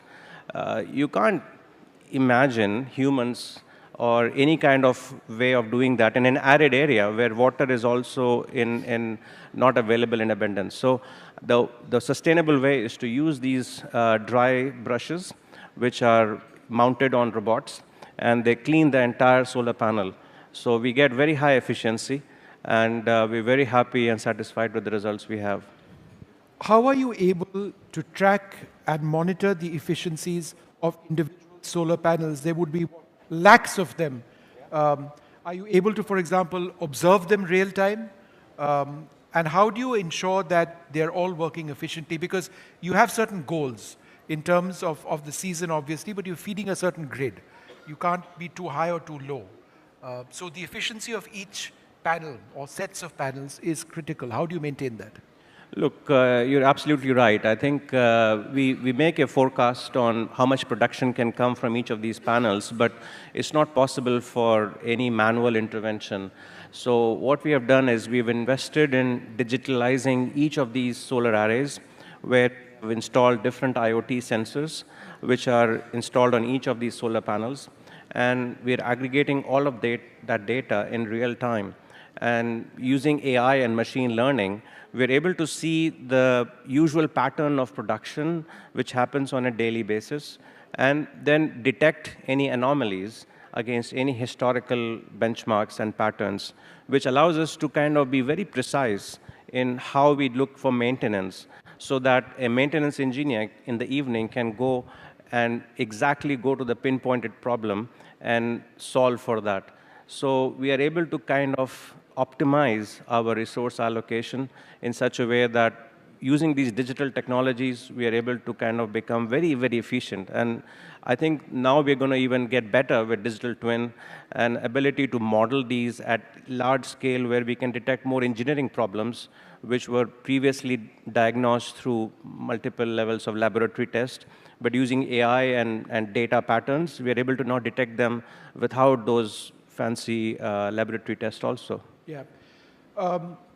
And the larger picture over here, and this is one of my final questions, is that as we keep expanding our solar potential and as we keep expanding our wind potential, and these are just 2 areas, you deal with many other areas as well, how are we working towards realizing India's environmental goals and moving towards less emission and ultimately no emissions? No, look, I think solar and wind are going to be the most cost economical ways of fueling energy demand for our country. And doing at scale further reduces the cost and makes it more viable for any kind of industrial application. And as we look ahead of us, as the digital age is looming ahead of us, I mean, if you look at AI computing, which is going to grow at a large scale, it's going to be fueled by power, and it has to be green power. If you look at large-scale applications outside in manufacturing, that requires a lot of power and energy, and it has to be fueled by green power, which will be, I would say, locally produced, because, as you know, in India, we don't have oil and gas resources, and we've been importing a lot of fossil fuels from outside. So this is also going to reduce our reliance on outside countries and make us more energy independent. And it will absolutely transform our economy. Yeah. One of the areas that must be a concern for you, because whenever we talk about infrastructure and India's infrastructure potential, there is the entire issue of securing it, physically and otherwise. When you use the word AI, what struck me is that there are those with interests which aren't ours. Therefore, protecting the integrity of our systems, protecting against hacks, because these are factors which exist across the world now. Is that a huge concern for you? No, absolutely. I think as we become more digital, I think cybersecurity is absolutely in the top 3 risks which we manage, and making sure that we have a very substantial protection against any any malfeasance or any rogue attack. We have multiple layers of security, and we very frequently test it and make sure that it is absolutely secure. And we design it from the ground up using the best science and technology, and very proud of the team which we have working on this, and they have made sure that it's one of the best in the world. Also, physical security also is an issue. So we are using, because these are very large land parcels, and you can't have humans driving around. Exactly. So we have autonomous drones which fly around, detecting any human movement in the border areas, and then they broadcast those video signals back to the command center. So then again, we can be very precise in intervention. Fascinating speaking to you, Amit Singh. The potential of India, when it comes to certain technologies that you're looking at in meeting our infrastructure goals, our energy requirements, absolutely profound. Thank you very much for being with us. Thank you very much. Thanks very much indeed. Thanks. Thank you. I'll just grab that. Great.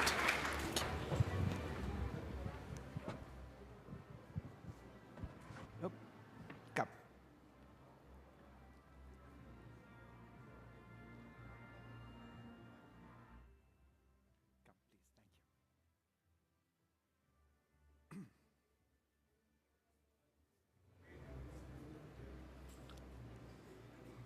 We'll just get started with the rest of our programming in just the next couple of minutes. Fascinating conversation there about some key technologies which certainly fascinate me. But in terms of India's growth and our infra plans, renewables are so very important.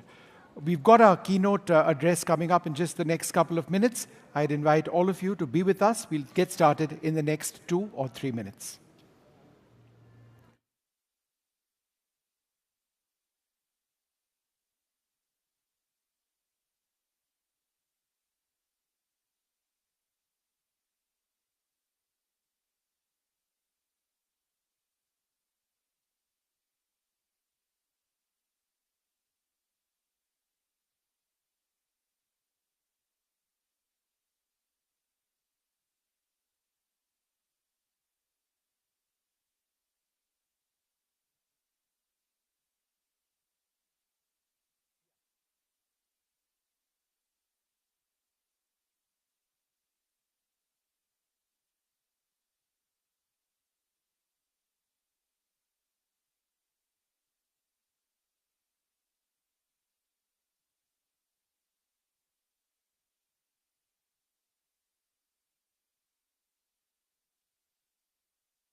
All right, ladies and gentlemen, we're all set to get started once again. I'd like to thank Mr. Hardeep Singh Puri for being with us. Thank you very much, sir. We'll see you in conversation in just a few moments. But at this stage, I'd like to invite up on stage Mr. Pranav Adani, Managing Director, Agro Oil and Gas, and Director of the Adani Enterprises, to deliver the keynote address at the NDTV Infrashakti Awards. Mr. Adani, please.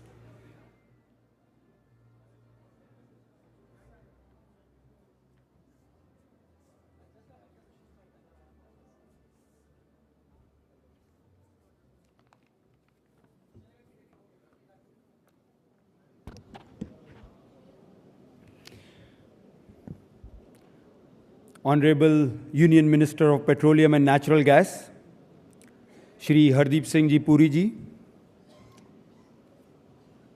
winners of the Infrashakti Awards, distinguished leaders, administrators, and captains of industry, and my dear friends. Good evening. It is an honor and a privilege to address such a distinguished audience at the NDTV Infrashakti Awards 2024, an event where we celebrate the transformative power of infrastructure in our nation's development. First of all, congratulations to all the winners. Your presence here is a proud recognition of the work that you do and of the great contributions several generations of India's infrastructure creators have made to the growth and development of our nation. Ladies and gentlemen, human history, whether ancient or modern history, shows us beyond doubt that infrastructure is the fundamental key to all the progress. It is the foundation on which every developed and developing society is built, and it is the foundation that enables economic growth, improves quality of life, and ensures sustainable development.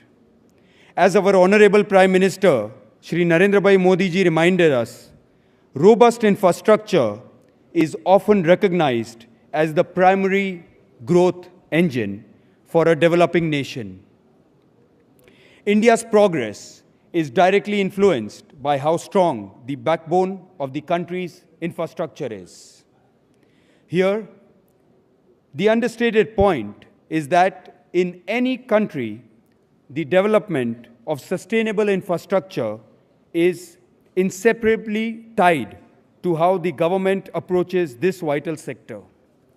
In India, the government's focus on infrastructure development is very clear. And this is evident in its decision to raise the infra funding by a 16% to over 11 lakh crore rupees in this financial year. Also significant is the fact that the annual spending on national infrastructure has tripled in the last 5 years. However, creating infrastructure is far from easy. And as a member of the Adani Group, which has infrastructure creation at its core, let me tell you that creating sustainable infrastructure is even more difficult. Even at its fundamental level, whether in India or abroad, the infrastructure journey is full of challenges. Let me illustrate my point with 2 examples. One, in India, the most well-known example is the USBRL, the Udhampur-Srinagar-Baramulla rail project in Jammu and Kashmir, which was launched some 30 years ago by the then Prime Minister, P.V. Narasimha Rao. Years have passed, but very little happened. And here, I must give full credit to the current central government. In less than a decade, over 60% of this incredibly challenging project has been completed, and work on the remaining section is progressing at a very fast pace. This is, by any measure, an amazing achievement, as it is one of the most difficult railway projects globally. Another example that highlights the challenges in infrastructure creation is the high-speed train line between San Francisco and Los Angeles. This was first proposed in the year 2008. 16 years later, the Americans have spent close to $10 billion. That's 80,000 crores rupees, in excess of that, but not even a single track has been laid. I cited these examples as cautionary tales. Infrastructure development, by its very nature, is ambitious. One has to be prepared for unexpected setbacks, from ballooning cost to all kind of interference, complexity and unpredictability are inherent in mega infrastructure project.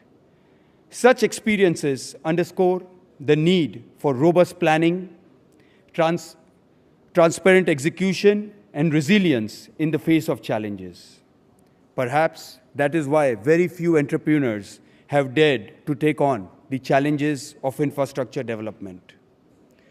Our chairman, Shri Gautambai Adani, once recollected that he took up infrastructure development as a responsibility after seeing on one of his travels abroad how much India was lagging behind the world in sustainable, high-quality infrastructure.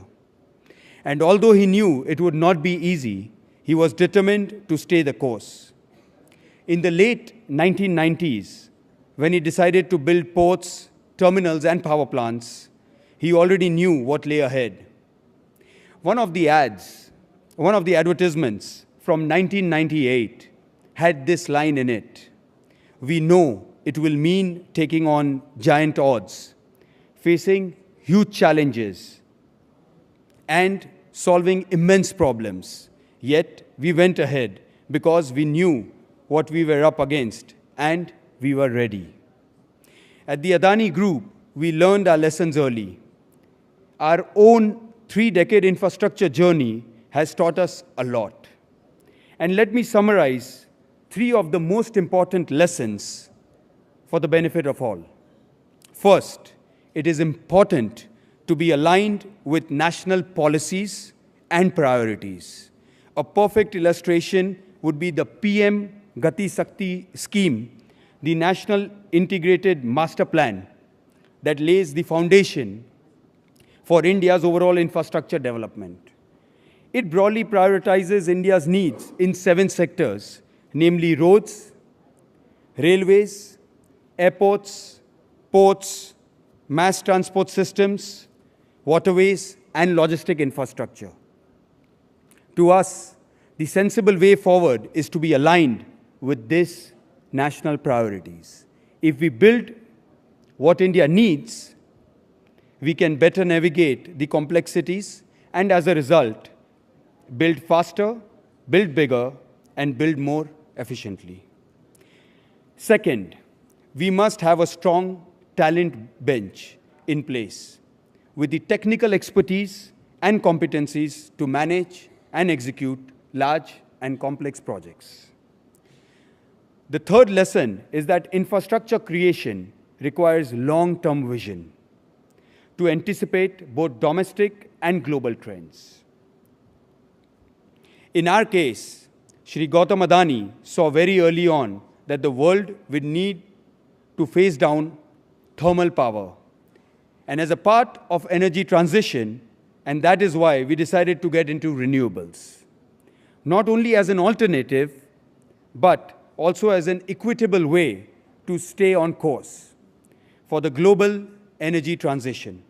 Today, that long-term vision has made us India's largest private producer of both thermal and green energy. Our drive to create sustainable infrastructure has also led us to become the nation's leading ports and logistic company. Alongside thermal generation, we are also the largest private operator and transmitter and distributor of electricity. We are also the largest private producer in transmission, distribution of electricity, plus also the green energy generation. And we are working our way towards becoming the world's #1 in renewable. One of the projects at our renewable site we are also executing is in Khavda, the Khavda Renewable Energy Park, which will generate in excess of 30 gigawatts of clean power from solar to wind. The installation, a modern monument to energy sustainability, covers several hundred square kilometers and is the world's largest renewable energy project. And we are humbled by this opportunity to build this massive symbol of national pride and sustainable infrastructure. Another massive challenge we have taken on is the redevelopment of Dharavi. It is the largest urban regeneration project in the world. To us, Dharavi project is not just about building hundreds of thousands of new homes. To us, this project is about restoring dignity of living. It is about fulfilling 1 million aspirations, and it is about providing a vastly improved quality of life. In Dharavi, our approach reflects our dedication to inclusive growth and our belief that to benefit society, infrastructure should outlast the present and be sustainable in the long run. NDTV's Infrashakti Awards is a positive advance in this direction. These awards recognize the multifaceted aspects of sustainable infrastructure development. By honoring these trailblazers, we not only acknowledge their diverse contribution, but also inspire future generations to become changemakers capable of building a resilient and prosperous nation. I congratulate NDTV and the InfraVision Foundation for institutionalizing the Infrashakti Awards and for organizing this national event. I see this as a vital platform that calls attention to the vastly understated importance of infrastructure in taking India forward. Thank you for the opportunity to speak before you today. We look forward to continuing our humble contribution to help the country achieve even greater heights. Thank you. Jai Hind.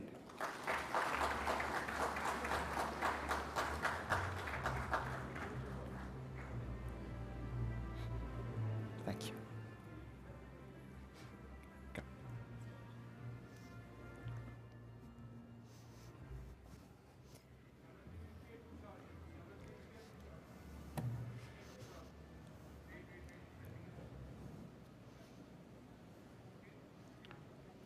Ladies and gentlemen, it's now time for the NDTV Infrashakti Awards to be given out.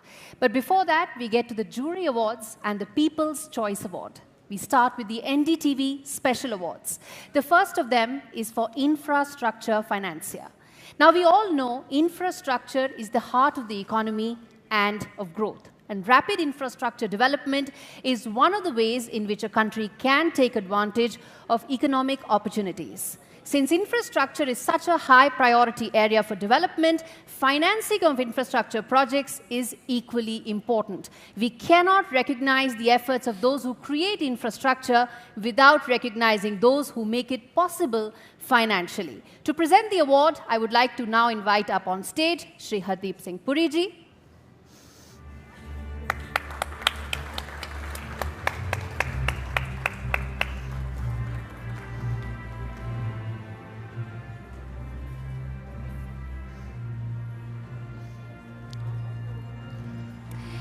The NDTV Special Award for Infrastructure Financier goes to the State Bank of India.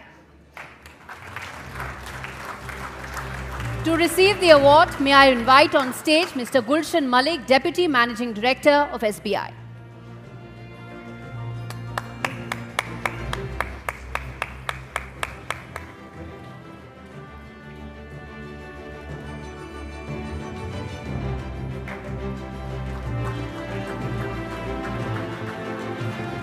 Congratulations to all of you. And a quick question to Mr. Malik.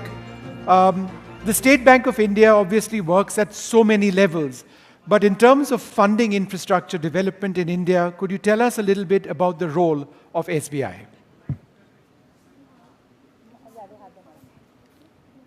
Respected Honorable Cabinet Minister Hardeep Puri ji and other distinguished guests, I am overwhelmed at receiving this award from the Hardeep Puri ji on behalf of State Bank of India.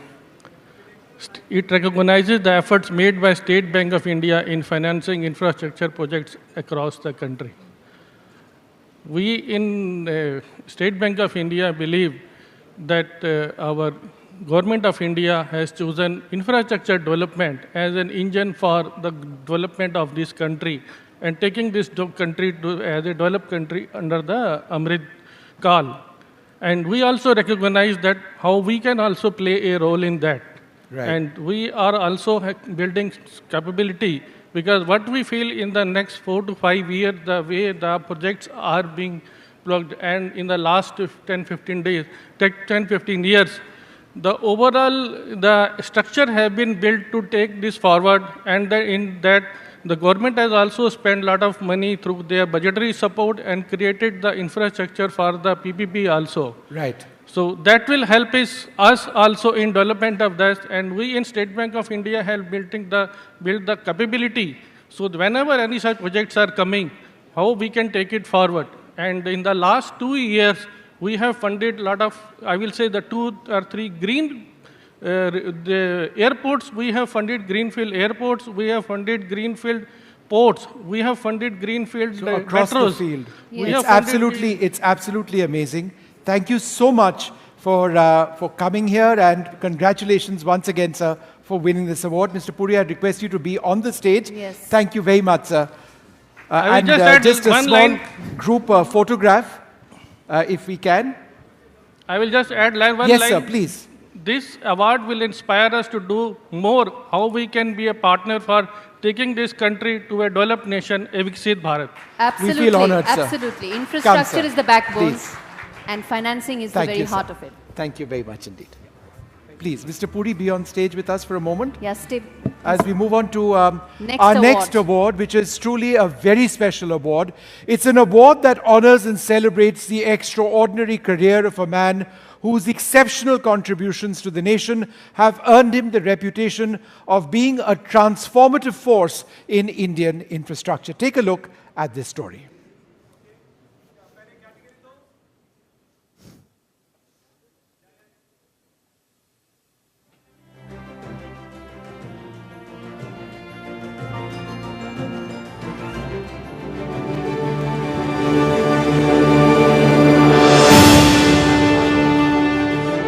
Popularly known as the Metro Man or Railway Man of India, E. Sridharan is credited with changing the way India travels by train through his leadership in building 2 of his best-known projects, Konkan Railway and the Delhi Metro. His expertise, discipline and foresight ensured that almost all the projects were completed ahead of schedule.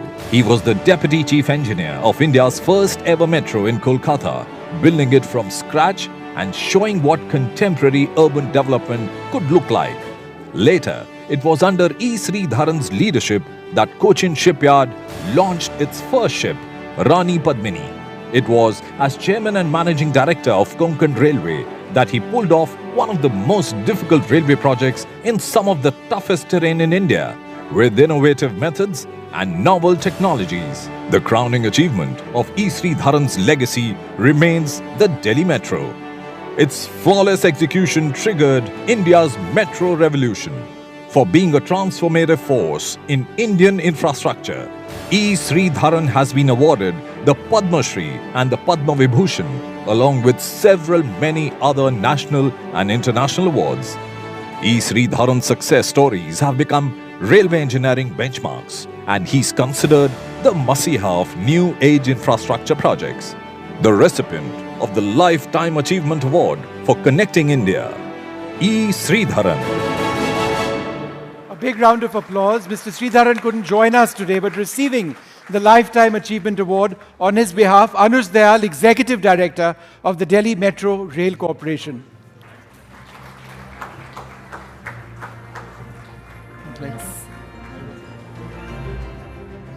Mr. Dayal, this is a recognition of the kind of efforts that Mr. Sridharan have made in the last so many decades. A word that you would like to say on his behalf, sir? Yes, it's a real honor. Mr. Sridharan could not make it. He's 92 years now. Yes. But he has been in regular touch. And he's very grateful for this award. And he has sent a message, which I would like to read out. He's in Kochi at the moment. His message is, I am grateful to NDTV for choosing me for the prestigious Lifetime Achievement Award. This is a great honor and recognition to me. I had the opportunity and good fortune to execute a large number of prestigious projects for our beloved country.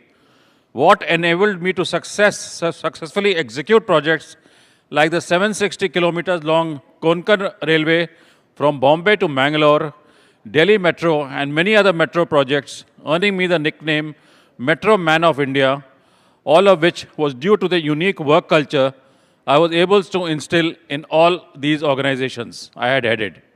The cardinal pillar of this work culture are integrity, innovation, technical perfection, safety at work sites, and above all, determination and total commitment to serve our beloved country. Therefore, my success was due to my colleagues who had worked with me in these organizations. I therefore accept this prestigious award on behalf of all my colleagues who had helped me in these projects.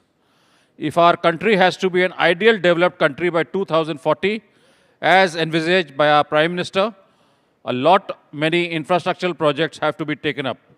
We should be able to execute our projects in time, with nature and with sustainability. For this, not merely technical competence and financial resources are needed, but a unique work culture with dharmic values. Our construction industry has to rise to the occasion as well.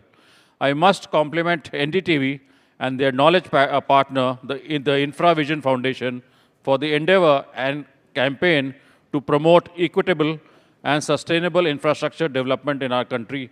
Jai Hind. I'd request you, sir, to receive the award from the Honorable Minister. You already? Yes, thank you very much. And just a quick question, Mr. Dayal, before you leave. Dealing with somebody like Mr. Sridharan, the man with such a huge reputation, when it all started out, the Delhi Metro was relatively small. It is now absolutely huge, and it's going to be one of the largest in the world by the time it becomes larger. Did he ever foresee that it was going to become as large as it is, to cater to the lakhs every day, as he did? To be very honest, there were a lot of skeptics at the beginning. People were very doubtful whether this project could be executed on time. And I would say that I had the good fortune of working with a gentleman for 14 years, and I would consider those 14 years as meditation. It was something which as a Delhiite, I can be really proud of. Something which is very important for our city. And our Honorable Minister has also been guiding us for the last few years. In fact, Mr. Puri, you dealt with him as well, worked very closely with him. Could you tell us a little bit about that experience? No, I had the privilege of being Housing and Urban Affairs Minister for 7 years, 7 long years. And during this period, Delhi Metro witnessed phenomenal growth. The entire metro system in India, which is now about 965 kilometers or so. But Delhi Metro, which is Delhi and the National Capital Region, should be about 240. We are almost 400. Already 400. I'm count outside Delhi also, if you count. Now, clearly, I arrived on the scene when the Metro Man had already, in a sense, formally retired, but he was always available as a guiding spirit, somebody you could turn to.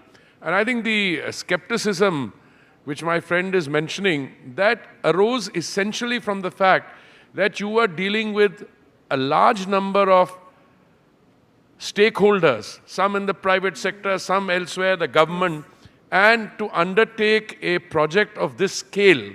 Today, I think Delhi Metro, again, I'm speaking from a few days old knowledge, had over 65, 70 lakh daily ridership. Now, the total ridership in India is about 1 crore or so, out of which 65, 70 lakhs of ridership is in one city. Is one this project. not Delhi, but around Delhi, etc. But it's growing. And the fact is that you are in the process of developing a world-class urban transport system called the metro. And I think if you look at the projects I'm aware of which have timelines, within the next 2 or 3 years, we would have surpassed South Korea and Japan and the United States. And then after China, India will be the second largest urban metro system in the world.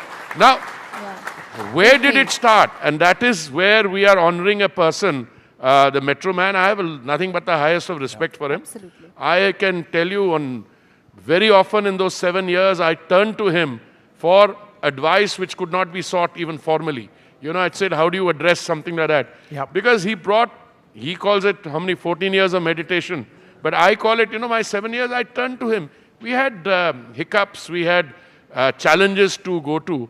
And I think this, sorry, I hope I don't sound this thing, but I go to a lot of these functions. This Lifetime Achievement Award is truly well deserved. No, it is Thank indeed. you so much for that recognition, yes. Gauri? Yes. Now for the NDTV Infrashakti Jury Awards. Thank you, sir. And the first one this evening is for Renewable Energy Star. And the nominees in this category are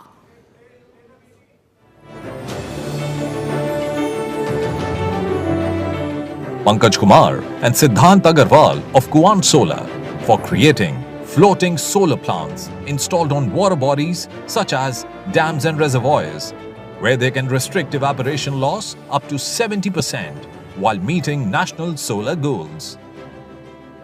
Indie Energy for creating sodium-ion batteries from agricultural waste, offering a viable alternative to lithium-ion batteries and reducing India's dependence on scarce elements like lithium, cobalt or nickel. Vimal Panjwani and Shobha Chanchalani of Agri Vijay for making farmers energy independent by providing over 350 energy products varying from solar water pumps to biogas digesters.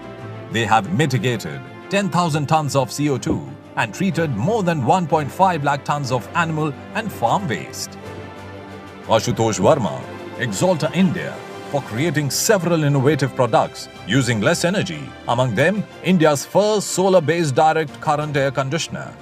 These air conditioners can operate with just 2 kilowatts of solar power, marking a significant advancement in sustainable cooling technology. Mr. Puri, if you could do the honors with the envelope, sir.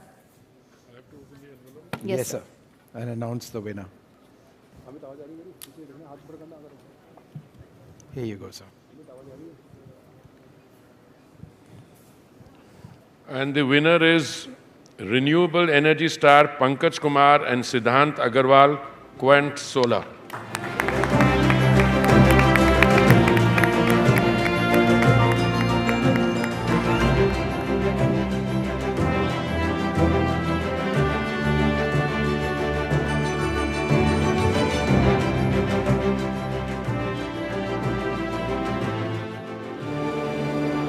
Renewable Energy Star, Kuant Solar Technologies, specializes in innovative renewable energy solutions, notably pioneering floating solar technology.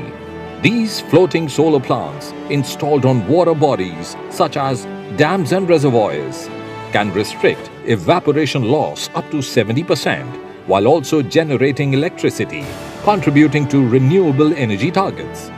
For creating floating solar plants with its advantages of water conservation, enhanced energy efficiency, saving precious land for better utility, and synergy with existing hydroelectric infrastructure.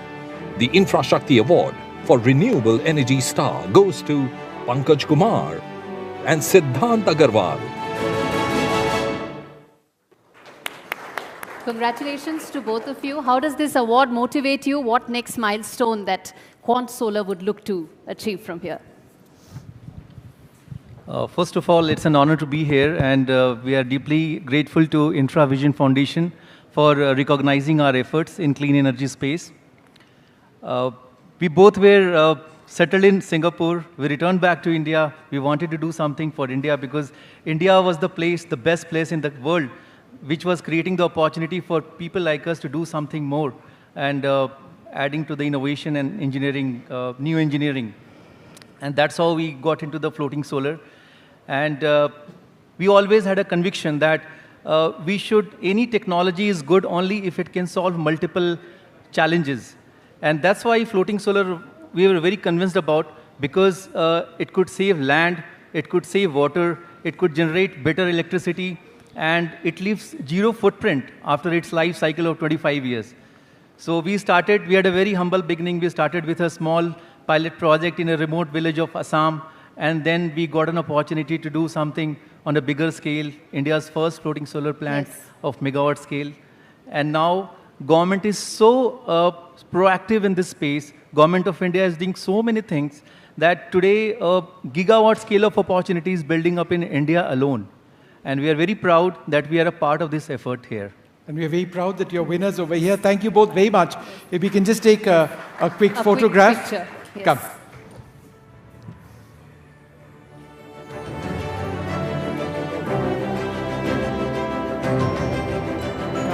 Please, Mr. Puri, why don't you come down and we'll have you up in a little bit, in just a bit, as we just organize our set.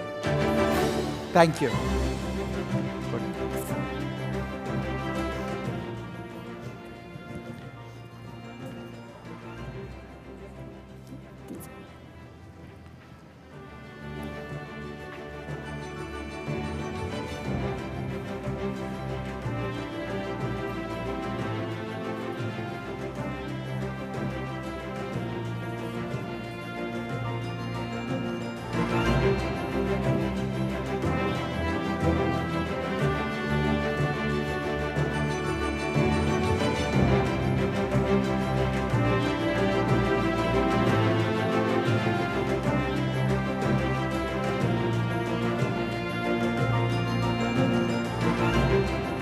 All right, a very warm welcome to the Minister, Mr. Nitin Gadkari.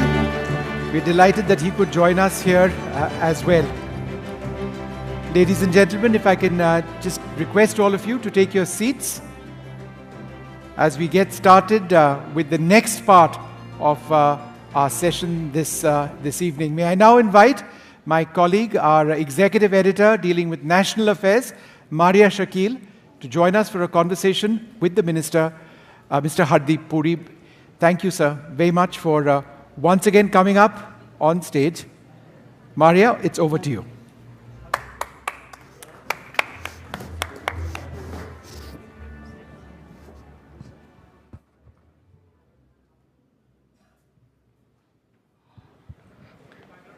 Ladies and gentlemen, welcome to Infrashakti Award. With me is someone who has been at the helm of the crucial Petroleum and Natural Gas Ministry since 2021, sir? And three years almost to the day. Yes. And he has helmed it at a time which has been most challenging, from COVID-19 to a live conflict in Ukraine, Russia. And so every time there has been a discussion around petroleum, you have often said that that cess is used for infrastructure development. Since we are at the Infra Awards, I want to highlight that aspect because in Parliament you spoke about the number of highways that are built because of that cess. So could you elaborate on that idea? Let me summarize the situation as I see it. I mean, before I joined or was associated with the Ministry of Petroleum and Natural Gas, my understanding of how the energy sector operates was very preliminary. And I was under the impression that our public sector units, which are large in scale, were essentially like, if I may be allowed to say this, I've been a bureaucrat myself for 39 years, bureaucratic outfits where the work culture, you were talking about that in the context of the Lifetime Achievement Award, that, people do that, these people are not really clued to what the nation's requirements are. I'll just give you one statistic. The profit of the OMCs are the oil marketing companies, which are the central public sector enterprises. Profit after tax this year was 1,59,000 crores. Now, where was the earlier perception of what the PSUs are? There was one company called BPCL. When I joined as petroleum minister, one of the things that struck me as very odd, anyone I met anywhere in the world wanted to buy BPCL. And I said, if everybody wants to buy BPCL, surely we have to look at why they want to sell it. Who wanted to sell it? So I went into those things and I discovered that the price at which they had almost finalized the deal, I just got up in parliament and one day and I said, BPCL is not for sale right now. And the profit that BPCL has made in 3 quarters of the financial year, which is concluded, was more than the price for which they were selling it. And we would have had a first-class problem on our hands if we had that. So today, India consumes something like, I used to give a figure of 5 million barrels of crude oil a day. I read a figure this morning which said it's 5.21 million barrels of crude oil a day. We have a refining capacity of 256 or 260 million metric tons per annum, which we're taking up to 300. No matter which way you look at it, if you look at the green energy, the transition, biofuels, Gadkari ji is here.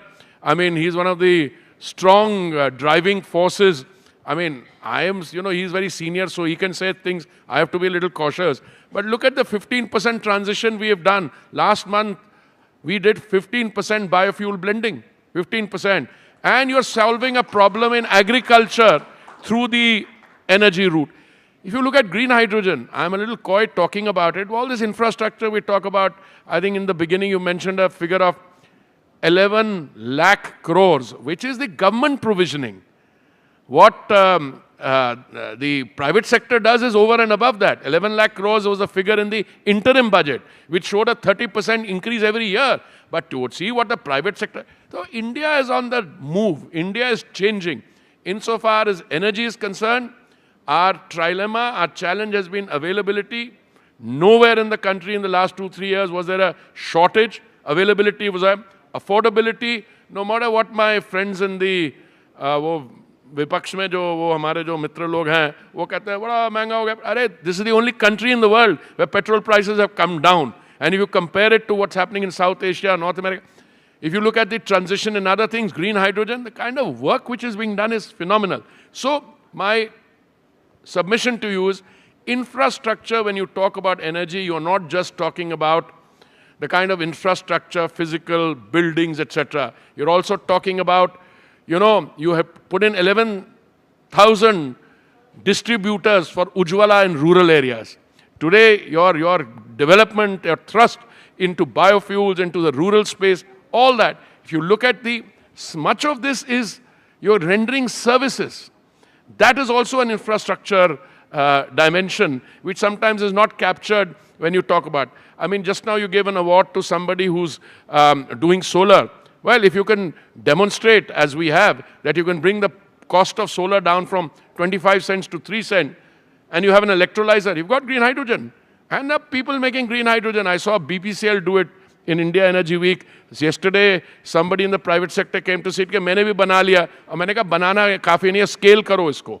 ये 1-2 megawatt, 5 megawatt, ये तो चलने का नहीं. But we are now on the cusp of some really historic things. And you talked about Ukraine, and I don't go into specifics, but I can tell you, today I can say with confidence that if you consume 5 million barrels a day or 6 million, you can actually play the buyers or the market card. They need to sell to you, because if you don't buy, there are not too many other places which can buy. Okay, since you spoke about the 3 mantras, the third one is sustainability. Affordability, availability, and sustainability. That is the philosophy of your government. But is it really becoming unaffordable and unavailable? The reason why I'm saying is because you spoke about your political opponents.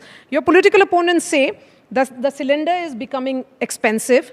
The infrastructure growth is actually coming at the cost of poor's everyday livelihood concerns. वो बालक बुद्धि पे मत देखो यार. I'm telling you something. I'm telling you something. Cylinder has never been cheaper than now. I mean, what is cylinder? Let's be very clear. What is a cylinder? Okay? It's also produced from crude oil, okay? What are we doing? Ujjwala ke kitne hai bhai? 10 crore, 28 lakh hai. Where is Rasal? Somewhere here. 10 crores, 28 lakhs was the last figure I remember. 10 crores, 28 lakhs, the correct figure. What is the price of an Ujjwala cylinder to Ujjwala recipient? You have something like 12 cylinders available. The consumption has gone up to 4 cylinders, I think, on an average per every Ujjwala card. And he's buying a cylinder at what? 500 rupees? 500 rupees for a cylinder, and you get that expensive. Contrast that with what these characters did in their time. They had, they were in office from 2004 and 14. They wanted to bring prices down. And Mariaji, what they did was, a very educated finance minister, he floated something called oil bonds. The oil bonds floated were for 1,41,000 crores, and poor chaps like me and my predecessor and my successor, they have to pay back 3,20,000 crores. You know, you don't know how to manage your finances, so you take a loan and then you get your grandchildren to pay for it. This is the kind. So I don't think they are serious. They don't even understand what they're doing. And now that we are on a political strain, I'd have been surprised if you hadn't gone down this road. Because I asked my people, I said, just she wants to talk about energy. She said, no, but Maria will talk politics. Okay, so I'll tell you, let me tell you. There are 2 states. They are the guys who make the most noise. What did they do in Karnataka? They raised fuel prices by 3 rupees a litre. What have they done now in West Bengal? They've done something similar. So now it doesn't require But it's good politics. It may be bad economics, but you are also doing the same. When did we raising do it? the cess for ensuring you fulfill your policy achievements like infrastructure and others. There's a fundamental difference. You must be able to see the difference. In our case, Modi ji has proved that good governance is good politics. It's self-sustaining. We are not taking loans in order to make the a commodity or the energy available. We are not passing it on to another generation. By the way, let me also tell you, in one of those states, I don't want to get too specific on that state, they've hired some consultants from Boston, BCG is Boston Consulting Group, and they're telling them how to raise the milk price. I know a lot of my old friends are sitting here who joined the world of business, so I don't want to go further than that. You don't need a consultant from BCG or McKinsey or anywhere. I can tell you, if you've got your fundamentals right, you can deliver the goods and services in an economically sustainable way and also achieve transition. You said and you tweeted, khatakat, bad gayi mehngai. They can also say the same. How can they say it? Because you also keep on, you don't have petrol prices in check. No, hold on. This is fundamentally wrong. Petrol prices and diesel prices in India have not gone up since April 2022. We are in July 2024. And this was happened because on 2 occasions, the Honorable Prime Minister reduced the central excise duty, once in November 21 and second time in May 22. And the BJP states also reduced their VAT, which is opposite of what the other party where they are in power, because frankly, they have a problem. Because they are not managing their finances in a this thing. So we are not, look, if we have to provide an objective, and the money that you are collecting, by the way, those OMCs which made 1,59,000 crore profit also pay taxes. So if you're giving 80 crore people 3 meals of dry ration in a day, they are contributing. By the way, the OMCs contribute something like 19% of the country's total revenue. But sir, the concern is that you often say that the taxation on auto fuels is justified because that money is being spent for infra. Who says that it's justified? If I were left to me, and if I had Mr. Gadkari as my senior partner, we would have no taxation. But on the other hand, you're part of a reality. You have to raise, finances in order to do the... Look, it's very simple. There are 3 things happening. We are stepping on the E&P in a big way, exploration and production. We are doing biofuel transitioning in a massive way. In 2014, all we had was 1.4, 1.5% of biofuels. Today, we are at 15%. We had a target of 20% biofuel blending by 2030. We're going to do it by the end of the ethanol year, 2025. Today, we are making ethanol or biofuels from a variety of feeds. And I think all those industries are gaining. We are also, yesterday I was talking to how do you bring sweet sorghum into it. We are doing, we are making it biogas and ethanol from 2nd generation, from parali or agricultural waste, you're making it from broken hearts. So there's a lot of work happening, and that is it. The remarkable thing is that the price of fuel at the retail outlet is not going up, except in those states where my friends are, they make a lot of decibel level, but are not able to keep their finances under control. But then, in that case, the GST Council should act. Madam, the GST Council operates on the basis of acceptance to everybody. I think I saw a statement by my senior colleague, Nirmala ji, who said that we should. That's as a statement of intent we did. But the finance ministers of those states have to agree to it. Now, I can recall there was an instance where I think the Kerala High Court directed the government, which means finance ministry, to place the GST petrol diesel issue on one of the GST Council meetings. So I think the meeting which took place in Lucknow had it on that, and as anticipated. Now, the reality is most state governments use revenue from fuel, I mean automobile fuel, and the other fuel which goes into intoxicants as the major revenue source. So they're reluctant to give it up. I mean, they may say, make tall noises otherwise, but they don't give it up. But sir, this is my last question to you. You have often said that you have managed gas through pipe. What is stopping you from managing water through pipe in Delhi? We are doing all that. First of all, since you don't have too much time, and I don't want to take up time when Gadkari ji is sitting here, let me tell you, we are also supplying gas through pipes. The number of clients has gone up 5 times. If I remember correctly, it was 25 lakhs in 2014. It is 1 crore 25 lakhs now. Why is gas through pipes preferable? Because gas through pipes is 30% cheaper than the gas through cylinders. So we're moving on all that. We're making the cylinder cheaper. We are making. By the way, I want to say something which catches attention. As politician, I've learned this also.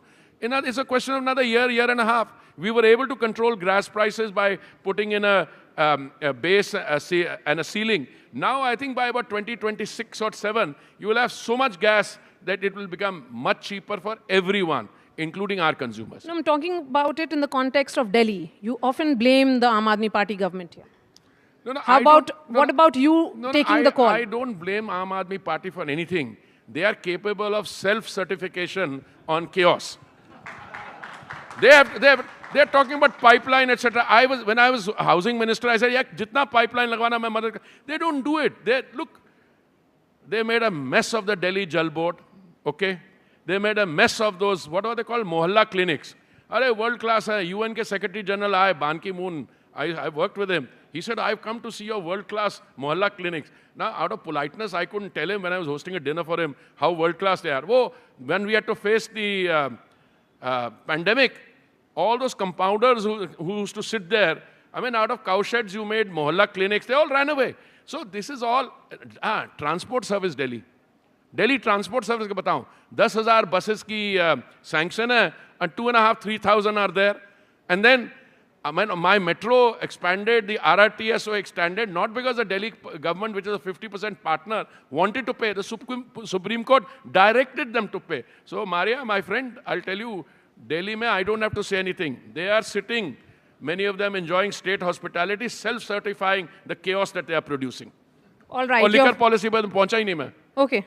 Your final thoughts for this event? This event, very good. I always like to honor people. I'm glad I'm here. And I think we've taken more than the Lifetime Achievement Award to somebody like the Metro Man. I mean, Delhi Metro today, or NCRT is what, 400 plus kilometers, nationally 965. You're carrying 65, 70 lakh passengers a day. That's real phenomenal. And you will, in a few years' time, have the world's second largest metro system. Then Solar Energy Awards. I am always humbled when I see people like this, and they're all in the private sector driving this change. Mr. Hardeep Puri, thank you so much for giving your time, especially during the Parliament session. Thank you so much, sir.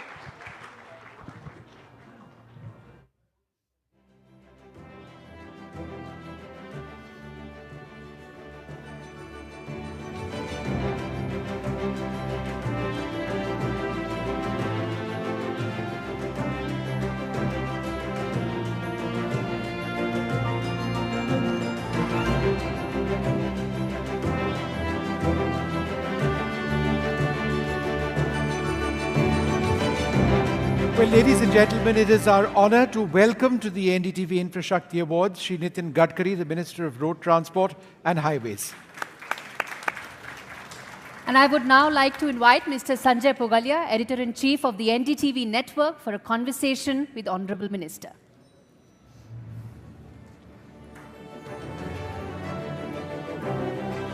Sir.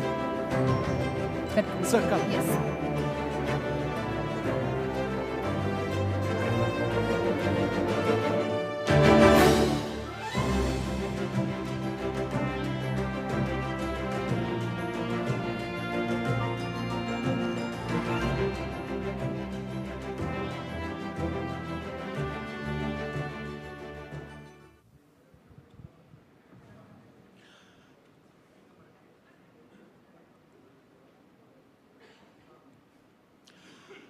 नमस्कार, इंफ्राशक्ति awards के इस event में अब सबसे important और सबसे interesting चर्चा हम करने जा रहे हैं union minister of road transport and highways श्रीमान नितिन गडकरी जी से। सर, आपने हमारे लिए वक्त निकाला, आपका बहुत शुक्रिया। ये हमारी एक नई पहल है इंफ्रा विजन फाउंडेशन के साथ मिलके कि ग्रास रूट प्रोजेक्ट जो चलाते हैं, बिल्कुल ज़मीन पर लोकल सॉल्यूशन जो ढूंढते हैं और इंफ्रास्ट्रक्चर बनाते हैं, उनको हम सम्मानित करें। तो उसमें कई हमने बहुत ही रोचक और विशिष्ट प्रोजेक्ट्स उसमें से निकाले हैं, जिनको आज हम लोग सम्मानित कर रहे हैं। तो ये तो एक बात है, जाहिर है कि इस पर आपके थॉट बहुत हैं, क्योंकि लोकल सॉल्यूशन पे आप भी बहुत ध्यान देते हैं। लेकिन शुरू करते हैं चर्चा को यहाँ से कि अब नए इनिशिएटिव देश में जिस तरह के इंफ्रास्ट्रक्चर की ज़रूरत है, वो आप क्या लेने जा रहे हैं? देखिए, हमारे देश में अभी सबसे इम्पोर्टेंट समस्या हो रही है वो पोल्यूशन की है। Air pollution, water pollution and sound pollution is a big problem, और दिल्ली के लिए तो बहुत ही भयंकर है। तो पहली बात, import substitute cost effective pollution free and indigenous transport system हमको चाहिए। अब विशेष रूप से इलेक्ट्रिक बसेस है, इलेक्ट्रिक स्कूटर है, इलेक्ट्रिक कार है, अब टैक्सीज बड़े प्रमाण पर इलेक्ट्रिक की आई। जैसे पुरी साहब बता रहे थे कि इन्होंने बहुत अच्छा काम किया, मैं उनके पीछे लगा था। इन्होंने हमारे यहाँ जो इथेनॉल है, हम इसके पंप इंडियन ऑयल 300 पंप लगा रही है, और अब टोयोटो नहीं, सुजुकी, टाटा सब फ्लेक्स इंजन लेके आ रहे हैं। तो 120 रुपये लीटर का पेट्रोल भरने के बजाय 60 रुपीज़ का इथेनॉल डालकर 60% बिजली पे चलेगी और 40% इथेनॉल पर चलेगी। तो एवरेज के हिसाब से पेट्रोल का अगर प्राइस काउंट किया तो 25 रुपये लीटर आता है पेट्रोल का रेट, और पोल्यूशन नहीं है। अब बजाज और टीवीएस और हीरो, इन्होंने सब ने इथेनॉल की बाइक बना ली, ऑटो रिक्शा आ गई। अब इसी प्रकार से बायोफ्यूल और अल्टरनेटिव फ्यूल में हम लोग बड़े प्रमाण पर जाए, ये पहली बात। दूसरी बात एक बहुत इम्पॉर्टेंट है कि पब्लिक ट्रांसपोर्ट को हमको सस्ता करना है। अभी हमारी एक डीजल की बस चलती है तो 115 रुपये किलोमीटर कॉस्ट आती है, और अभी भारत सरकार ने जब सब्सिडी देकर इलेक्ट्रिक बस का टेंडर निकाला था तो 41 रुपीज़ पर किलोमीटर एसी बस का आया था, और 37 रुपीज़ पर किलोमीटर नॉन एसी का आया था, पर तब सब्सिडी थी। अभी ऐसी स्थिति आई है कि अब वो साधारणतः विदाउट सब्सिडी 55 से 60 रुपये किलोमीटर आएगी। तो 115 की तुलना में हम टिकट रेट 15 से 20%, 25% कम कर सकते हैं। अब हमने इसमें पहला पायलट प्रोजेक्ट कर रहे हैं नागपुर में, टाटा के साथ कर रहे हैं कि मैं यकोस्लाविया गया था, तब स्कोडा में गया था। तो 3 बसेस जोड़कर एक ट्रॉली बस है, 132 लोग उसमें बैठेंगे। ऊपर में जो उन्होंने टाटा ने हिटैची की टेक्नोलॉजी को सिलेक्ट किया है, हमारे नागपुर के रिंग रोड पर वो 49 किलोमीटर घूमेगी दोनों साइड से, और बस स्टॉप पर 40 किलोमीटर पर जाके जब रुकेगी तो 40 सेकंड में वो 40 किलोमीटर के लिए एकदम चार्ज होगी, फिर चलेगी। उसकी कॉस्ट आ रही है 35 से 40 रुपये पर किलोमीटर। अब मैंने उनको सुझाव दिया कि एयर कंडीशन चाहिए, चेयर्स अच्छी चाहिए, एक लैपटॉप सामने चाहिए, और जैसे एयर विशेष रूप से हवाई जहाज़ में एयर होस्टेस होती है, वैसे एक बस होस्टेस भी करे, और लोगों को फ्रूट्स या कोई चाय ड्रिंक्स वगैरह पैक फूड वो भी बस में मिले। और मैंने जो कैलकुलेशन किया, इस बस का किराया डीजल बस की तुलना में 30% कम होगा। तो ये एकदम चीपर है, और इलेक्ट्रिक अगर वो सोलर पे मिलती है तो और कम हो जाएगा। तो धीरे धीरे public transport on electricity, alternative fuel and biofuel, ये हमको करना है।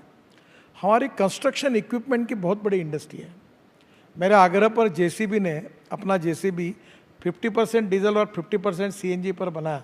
उनको 1000 जेसीबी का ऑर्डर मिला रशिया में। अभी ट्रैक्टर वाले मेरे पास आए थे, हम यूरो 6 के इमिशन नॉर्म्स लगाने वाले थे।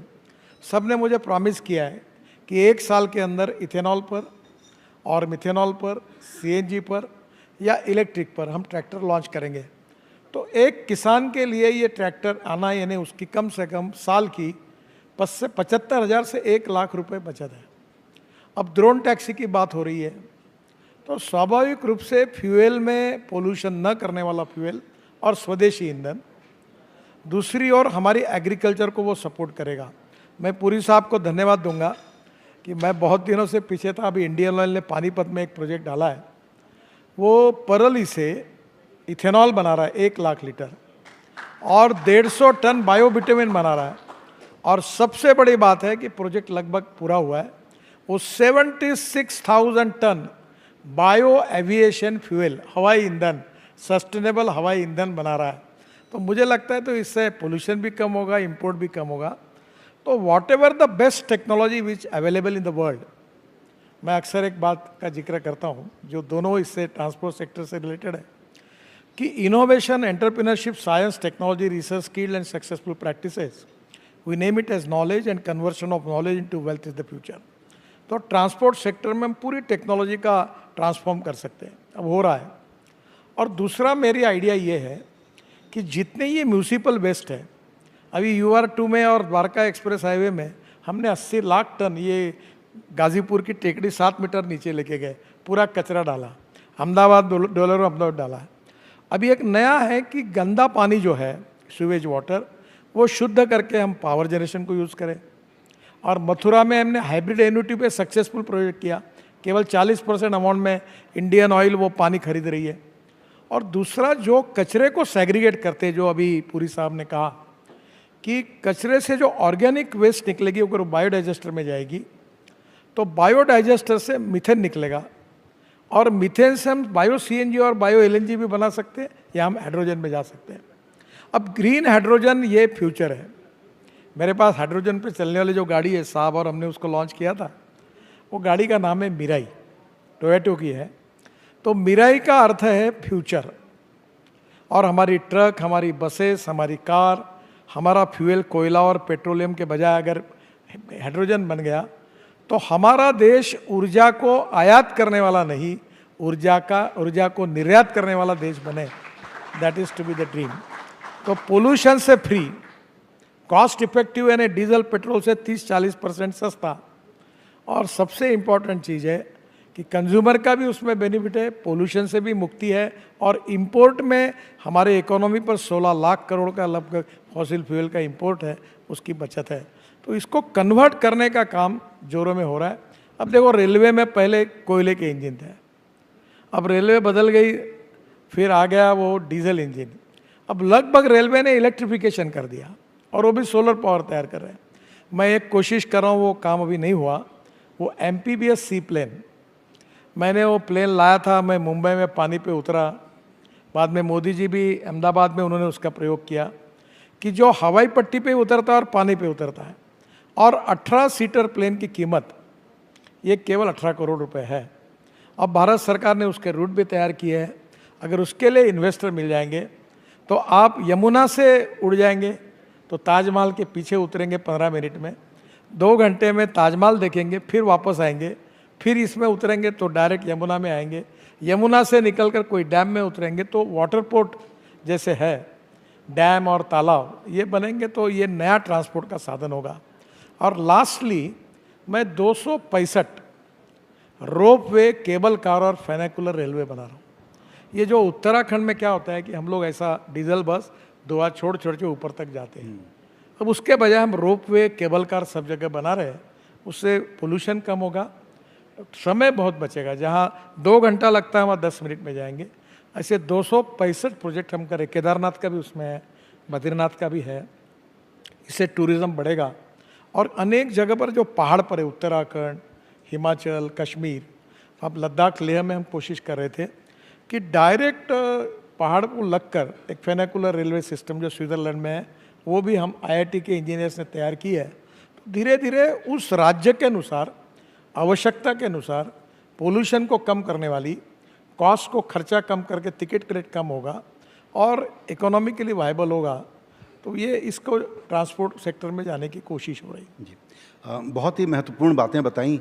आपकी ही बात में से 3 पॉइंट निकल रहे हैं जिस पर एक एक करके चर्चा करते हैं, फिर मैं अपने कुछ और सवालों पे आऊँगा। पहला ये है कि आप सारी वो बातें बता रहे हैं जो ज़मीन पे हो रही हैं, ये नहीं है कि कॉन्सेप्ट है और हुआ नहीं है।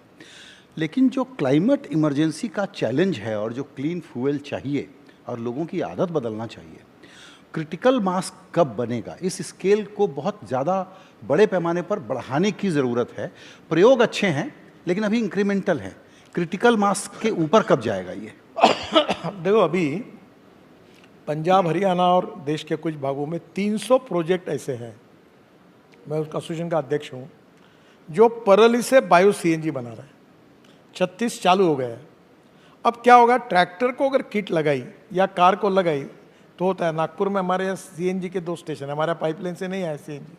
तो बहुत अभी मारुति कंपनी ने मुझे बताया, सुजुकी ने, कि उनका CNG का गाड़ियाँ बहुत बेची जा रही है क्योंकि सस्ता है। अभी मैं परसों जा रहा हूँ पूना, बजाज CNG पर चलने वाली मोटरसाइकिल और स्कूटर लॉन्च कर रही है। उन्होंने कहा कि इलेक्ट्रिक पर पॉपुलर हुई, CNG और इस पर हो रही, और CNG किसान बनाएगा। अभी इसमें ऐसा है कि हमारा किसान एक समय अन्नदाता था, फिर को जनरेशन में जाकर किसान ऊर्जादाता बना, अब किसान ऊर्जादाता नहीं, अब बिटुमिन दाता बना। 80 लाख टन डांबर लगता है, 60 लाख टन देश की रिफाइनरी, 40 लाख टन देश की रिफाइनरी देती है और करीब 40 लाख टन इंपोर्ट होता है। तो हमारे परली से बिटुमिन तैयार हुआ है जो अभी पानीपत में हो रहा है, फिर वो बिटुमिन दाता हो गया और अब इसके बाद किसान हाइड्रोजन दाता बनेगा। ये जो इलेक्ट्रोलाइजर से हाइड्रोजन है, इसमें 1 किलो हाइड्रोजन के लिए 50 यूनिट पावर लगती है। अभी सोलर की भी पावर कंसिडर करेंगे तो 100 रुपये की तो 125 रुपये की पावर लगेगी। अभी रिसर्च यह चल रहा है कि biomass, by using biotechnology we increase the productivity of biomass, by using biomass for making of bio CNG, bio LNG, by methane you can make also hydrogen.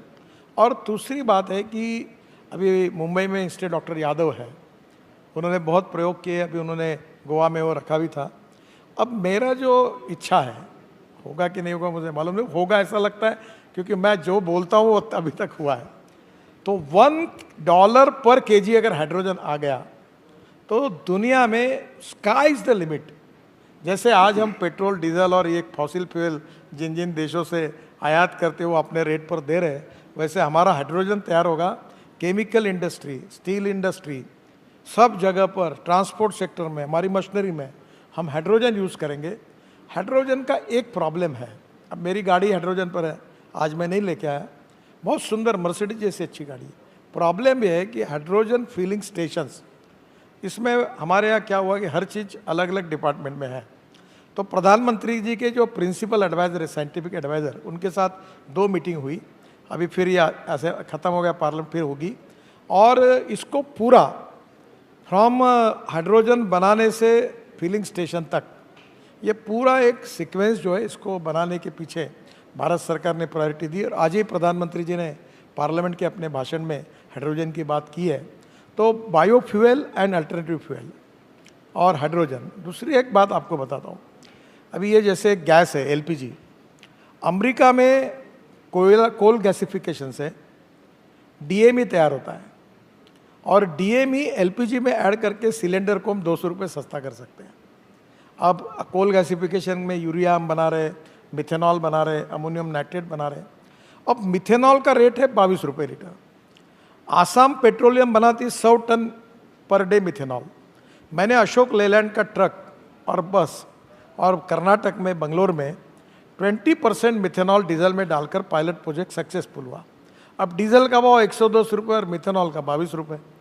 तो धीरे धीरे जो भी फ्यूल है उसको, अल्टरनेटिव फ्यूल को यूज़ करो, क्योंकि ये इतना ह्यूज चैलेंज है जो आपको, कि जिसको इलेक्ट्रिक पे जाना इलेक्ट्रिक जाओ, आसाम नॉर्थ ईस्ट में मिथेनॉल पे जाओ, जैसे महाराष्ट्र, कर्नाटक, तमिलनाडु, उत्तर प्रदेश, या गन्ना है वहाँ इथेनॉल पे जाओ, कहीं इलेक्ट्रिक पर जाओ, तो कहीं म्यूनिसिपल वेस्ट को सेग्रीगेट करके उससे आप ऑर्गेनिक वेस्ट से ये बनाओ। ये सब प्रयोग जब करेंगे तो भी बहुत कठिन है ये, पर जल्दी जल्दी आत्मनिर्भर भारत बनने में आवश्यकता है और इसके तरफ तेजी से बढ़ रहा है। जी, तो जिस आत्मनिर्भर भारत और विकसित भारत का एम्बिशियस लक्ष्य सामने रखा गया है, अगले 7 से 6 साल में अब तो 143 लाख करोड़ रुपए खर्च करने की, निवेश करने की अगर योजना है, तो इनको इम्प्लीमेंट कर पाने के लिए जो कैपेसिटी चाहिए, जो प्लेयर्स चाहिए इंफ्रास्ट्रक्चर सेक्टर में, वो भारत में पर्याप्त मात्रा में हैं क्या? कैपेसिटी बिल्डिंग समस्या है।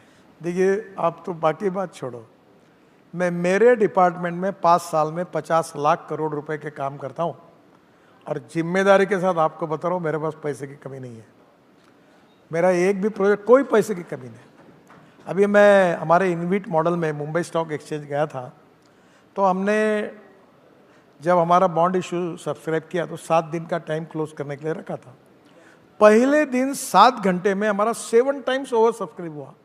मैं दौड़ते हुए आया, वो बेल बजाई और मैंने इशू क्लोज किया। इस देश में अभी मैंने तय किया कि अब बड़े लोगों के पैसे से मुझे रोड नहीं बनाना। कांस्टेबल, छोटे छोटे लोग जो है उनको मैं 8.05% इंटरेस्ट ईयरली दूंगा और मंथली बैच दूंगा उनको। यहाँ रोकूंगा सर आपको। आपने एक लफ्ज़ इस्तेमाल किया है कि बड़े लोगों के पैसों की ज़रूरत नहीं है।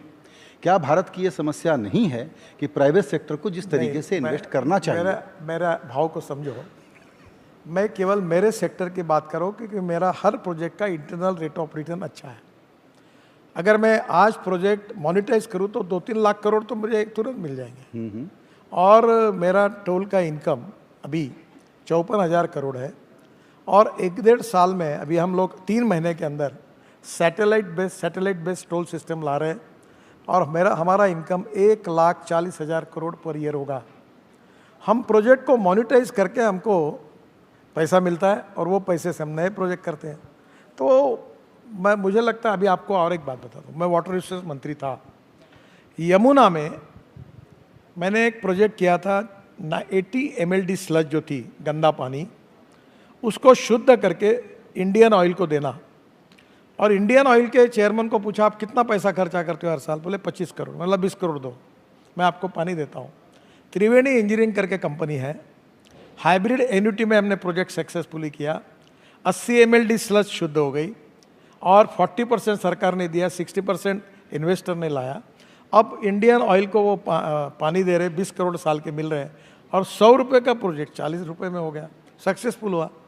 तो solid waste management, liquid waste management, even transport sector, अभी आप देखिए लंदन ट्रांसपोर्ट, आप हमारे ट्रांसपोर्ट में ज़रूरत ही नहीं सरकार ने बसेस देने की। लंदन ट्रांसपोर्ट का कंसेप्ट क्या है कि इलेक्ट्रिक की एक बस समझो 60 रुपये पर किलोमीटर पकड़ो, तो महानगर पालिका या स्टेट गवर्नमेंट देती है कि हम 250 किलोमीटर की गारंटी देते हैं और रोज़ वो जो बस है वो 300 किलोमीटर 3.25 जाती है। टिकट जाने के बाद एक्स्ट्रा अकाउंट में केवल जो बैंक को पैसे देना उतना देने से बस प्रॉफिट में है, ड्राइवर ऑपरेटर का और कंडक्टर कारपोरेशन का। और अभी सिस्टम टिकट की रखना ही नहीं। मेरे डिपार्टमेंट में ये स्टेट ट्रांसपोर्ट मेरे पास है, भाई बस ट्रांसपोर्ट।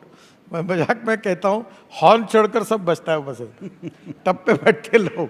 तो मैंने कहा तुम ये सब स्क्रैपिंग करो और तुम ये सीधा ऑपरेटर अपॉइंट करो, तुमको फायदा मिलेगा और 30% टिकट रेट कम होगा। एयर कंडीशन बस में गरीब लोग घूमेंगे। तो अब दुनिया के साथ धीरे धीरे हमको कंज्यूमर को भी सोचना होगा और ये संभव है और पैसे की कोई कमी नहीं है। आप चाहे कोई भी सेक्टर पकड़ो।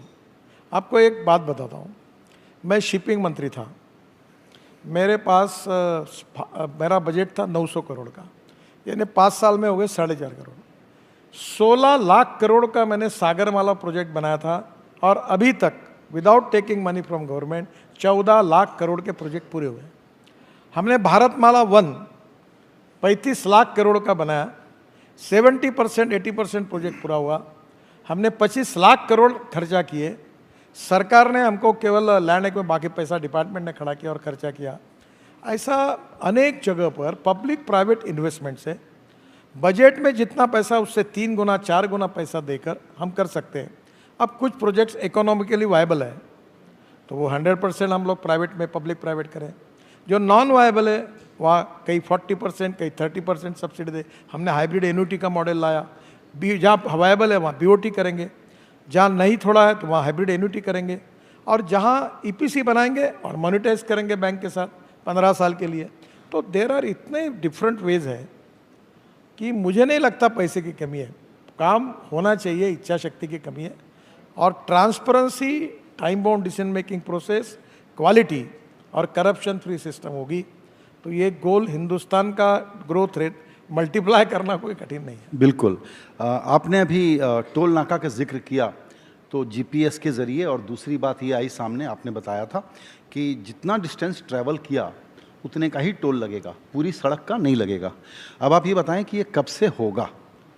3 महीने के अंदर अभी टेंडर निकल रहा है, 3 महीने के अंदर शुरू करेंगे। 3 महीने के अंदर सारे टोल के चेक नाका सारे नहीं होंगे। फर्स्ट फेज में 5000 किलोमीटर होगा, और जैसा सक्सेसफुल हुआ, परसों यहाँ अशोक होटल में वर्कशॉप हो गया, प्री बिड कॉन्फ्रेंस जैसा, दुनिया के सब टेक्नोलॉजी आए थे, टेक्नोलॉजी प्रोवाइडर, आईटी कंपनी और टोल ऑपरेटर। तो हमने टेक्निकल फाइनेंशियल क्वालिफिकेशंस पक्के कर दिए। शायद 15-20 दिन में हम टेंडर निकालेंगे और हम शुरू करेंगे। तो और ये जो आपकी बात है ना, ये बिल्कुल सही है कि कभी कभी शहर के पास है, हमारा गलती नहीं है, ये यूपीए सरकार थी तब इन्होंने क्या किया, शहर के बाजू में टोल लगा दिया। वो उसको स्वीटनर कहते थे, प्रोजेक्ट की वायबिलिटी बढ़ाने के लिए। मैंने कहा ये नहीं करो, सब अर्बन पॉपुलेशन के बाहर जाओ और वहाँ टोल लगाओ, जहाँ से जाएगा वो वहाँ कैमरा में फ़ोटो निकलेगा, जहाँ से निकलेगा वहाँ निकला, उतने डिस्टेंस का टोल आपके बैंक अकाउंट से निकल जाएगा। कहीं रुकना नहीं, कोई रोकेगा नहीं, कोई बताएगा नहीं, नो प्रॉब्लम। तो अब ये रुकावट वाला काम बंद हो जाएगा, और आप मुझे यहाँ पर ये हेडलाइन दे रहे हैं कि अगले 3 महीने में एक ठीक ठाक स्केल पे जीपीएस से चलने वाला टोल कलेक्शन का सिस्टम भारत में शुरू होगा। इस 3 महीने के अंदर 5000 किलोमीटर का पहला प्रोजेक्ट जीपीएस सिस्टम पर, सैटेलाइट बेस्ड टोल सिस्टम पर चालू होगा, और उसके बाद सब जगह इम्प्लीमेंट होगा। ये मैं आपको बिल्कुल विश्वास के साथ बता रहा हूँ, और ये होगा। वाह। आपने सस्ते फ्यूल की बात कही, और अगेन भारत को जिस तरक्की की ज़रूरत है उसमें लॉजिस्टिक्स के खर्चों को कम करना एक दूसरा विषय है जिस पर आप काफ़ी रुचि लेते हैं। उसको रियली कम करने के लिए और क्या क्या काम करना है? देखिए, मैं किसान हूँ तो मेरी पूरी इकोनॉमिक थिंकिंग किसान सेंट्रिक है। मैं जिस क्षेत्र से आता हूँ वहाँ 10,000 किसानों ने आत्महत्या की है। तो मैं तो चाहता हूँ कि हाइड्रोजन इथेनॉल ये किसान बनाए, और हम उसके खेत के बाजू में वो हाइड्रोजन फिलिंग स्टेशन रखे, ट्रक बसेस आए लेके जाए। धीरे धीरे जो इलेक्ट्रोलाइजर का जो हाइड्रोजन बनाने की प्रोसेस है उसमें हम वर्ल्ड में, तो आपको मालूम होगा, we are the number 1 manufacturer of electrolyser in the world. Problem ये है कि 1 किलो हाइड्रोजन के लिए वो 50 यूनिट पावर लगती है, और 2.5 रुपये भी पकड़ा तो उसी में पैसा जाता है। तो अभी बहुत से पर्याय है। एक बात मैं आपको बताना चाहता हूँ कि हमारा देश नए स्टार्टअप, नए लोग, नई जनरेशन बड़ी कॉशियस है। अभी एक मैक्सिमम 300 किलो वजन का ड्रोन मैंने लॉन्च किया। अब मैंने उनको कहा कि तुम हिमाचल में जाओ और कश्मीर में जाओ, जो पहाड़ी पर एप्पल होता है वो ड्रोन वहाँ जाकर वो एप्पल नीचे लाएगा, और दवाई से लेकर बाकी इसेंशियल चीज़ें वो डाल के ड्रोन में ऊपर जाएगी। अब हमारी ड्रोन की जो कंपनीज है वो 300 किलो तक आई है, और जिस दिन हमारी कंपनी 650 किलो का ड्रोन बनेगी उस दिन तो लोग ही हवा में उड़कर इधर से उधर जाएंगे, एयरपोर्ट पे जाएंगे। मैंने चेन्नई के एक हॉस्पिटल में, ये जो लंग्स होती है ये एयरपोर्ट में आने के बाद ड्रोन में रखकर हॉस्पिटल में जाती है। तो ये अभी चालू हुआ है। तो धीरे धीरे टेक्नोलॉजी का उपयोग करके हम कॉस्ट भी कम कर सकते हैं, नए रोजगार भी निर्माण कर सकते हैं, इकोनॉमिक ग्रोथ रेट को बढ़ा सकते हैं, पोल्यूशन को हटा सकते हैं, और ये विन विन सिचुएशन में बहुत फायदे का। और हमारा इंपोर्ट, आप कुछ भी कहो, मैं दिल्ली में आता हूँ, 3 दिन रहता हूँ तो इन्फेक्शन लेके जाता हूँ।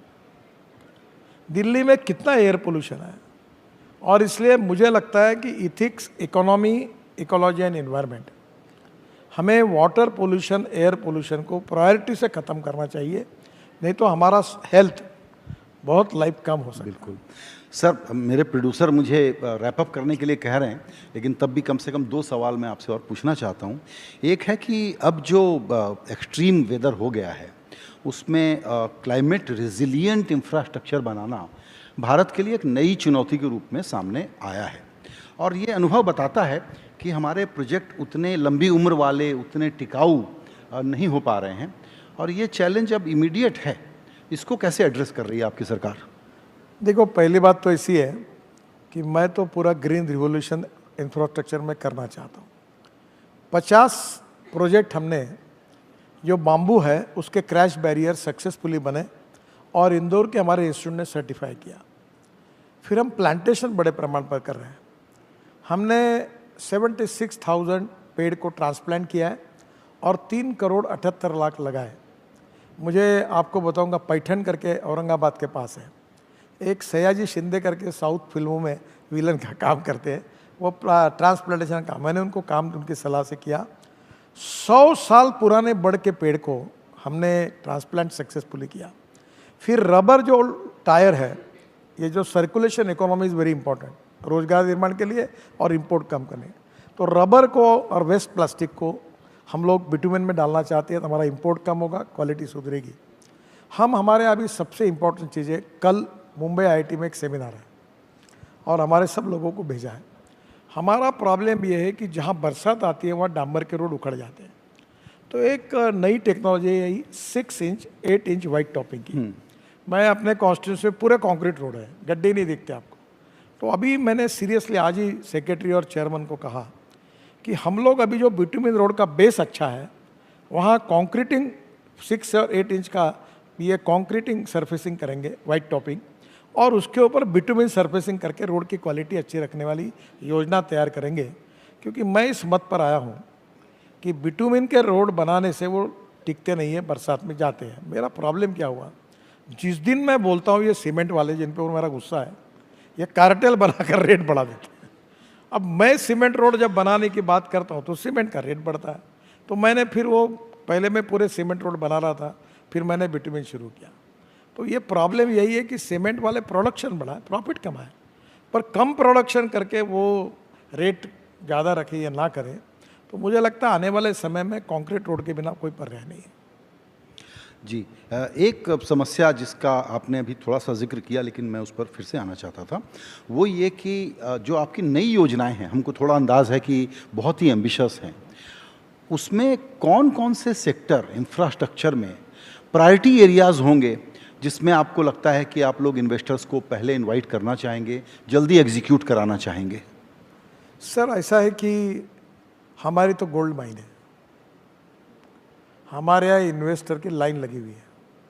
सब जगह प्रॉब्लम कहाँ था मैं आपको बताता हूँ। ये कैनेडियन और ये पूरे लोग आते हैं मेरे पास, मैं उनको चाय वगैरह पिला के पहला प्रश्न पूछता हूँ कि आप मुझे रुपीज़ में फाइनेंस करने के लिए तैयार है क्या? वो हाँ बोलते तो मतलब आगे की चर्चा करो, नहीं तो छोड़ दो। क्या है रुपीज़ डॉलर फ्लक्चुएशन, एन इतना स्ट्रांग है कि 0% में भी लिया तो भी डर लगता है। बहुत स्ट्रांग करेंसी है, डॉलर में भी वही है।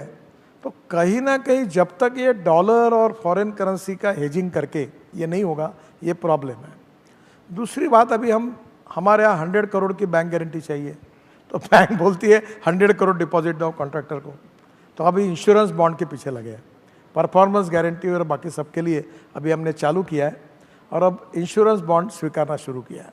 तो मैंने तो अभी ये भी कहा कि ये जो हमारे कॉन्ट्रैक्टर एसोसिएशन ऑफ इंडिया, उनको कहा तुम एक कंपनी बनाओ, 51% तुम्हारे 49% एनए जाएंगे और तुम्हें बॉन्ड की गारंटी लेते जाओ, इंश्योरेंस बॉन्ड की, और ये कंपनी करा के करो, प्रॉब्लम छूटेगा। एक साल फाइनेंशियल क्लोजर नहीं होता। तो ऐसी बहुत सी बातें हैं जो कंस्ट्रक्शन में, फाइनेंशियल इसमें, अब ऐसा है कि सबको फाइनेंशियल आर्म है, हमारे एनएचआई को नहीं है, जबकि बैलेंस शीट हमारी सबसे स्ट्रांग है। तो हम लोगों को, हमारे कॉन्ट्रैक्टर को बैंकों से ही लोन लेना पड़ता है। तो कहीं ना कहीं innovative finance with lower interest, without compromise the quality, cost of construction को कम करना और क्वालिटी ऑफ कंस्ट्रक्शन को इम्प्रूव करना। और मुझे तो प्रॉब्लम है नहीं जी, हम लोग जल्दी काम नहीं करते, ये अभी हम 2 किलोमीटर से 34 किलोमीटर पे आए। मेरा तो बस चल जाए तो 100 किलोमीटर पे जाओ करके जाएंगे। लेकिन आपका अगला माइलस्टोन आपने अपने लिए 60 किलोमीटर का रखा। देखो वो मेरा टारगेट है, फिर वो मीडिया वाले क्या बोलते हैं, मैंने 60 किलोमीटर बोला और किया नहीं। तो टारगेट ऐसे ही रखा जाए, बच्चों को कहते हैं ना कि तेरे को 90% मार्क मिलने चाहिए, वो मिलता है 75, तो फिर ऐसा नहीं होता कि तो 90 नहीं मिले। बिल्कुल।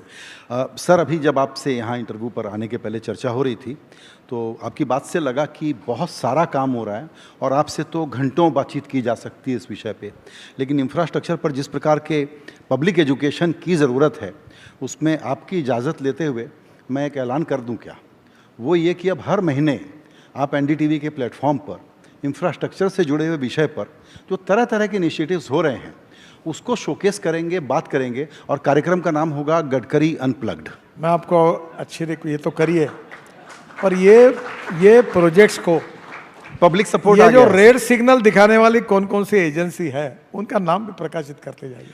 इसके पास फॉरेस्ट के इतने अटके हुए, ये सेक्शन में इतने अटके हुए, इसने पेड़ की परमिशन 1.5 साल से नहीं दी, ये सरकार है इसने लैंड एक्विजिशन 2 साल नहीं किया। परसों मैं कर्नाटक के मुख्यमंत्री भाई आप अगर नहीं करोगे तो मैं हवा में थोड़ी रोड बना। सर बिल्कुल यही इरादा है, और आपका एक दूसरा प्रिय विषय है ब्यूरोक्रेसी, उसकी बात नहीं करेंगे तो चर्चा पूरी नहीं होगी। सिंपल कॉन्ट्रैक्ट राइटिंग, ये भी आप लोगों की प्रायोरिटी है कि नहीं? बिल्कुल है। देखो हम कहीं मैं आपको बताता तो इसका सबूत तो अगले महीने 2 महीने में आपको देना पड़ेगा। सर अभी हमने हमारे कॉन्ट्रैक्ट में काफ़ी बदल किया है, काफ़ी चेंजेस किए, और पहले जो देखो, अब मुझे बोलना उचित नहीं है क्योंकि मैं मंत्री हूँ, if there is a dispute between 2 party, 1 party can not be a जज। हमारे पूरे सिस्टम में कॉन्ट्रैक्टर पर अन्याय कर रहे हो तो गलत निर्णय होते हैं, क्योंकि निर्णय करने वाला जो है वही पार्टी है। We need a mechanism where independent, impartially और फेयरली जो सही है वो निर्णय होना चाहिए। अब जो डिस्प्यूट है 2 पार्टी में वही जज है। We need to improve lot of things. Sir thank you so very much, आज आप हमारे पास आए, वक्त निकाला, उसके लिए बहुत शुक्रिया। और अब कुछ विनर्स को आपके साथ अवार्ड दिलवाएंगे। थैंक यू, बहुत बहुत धन्यवाद।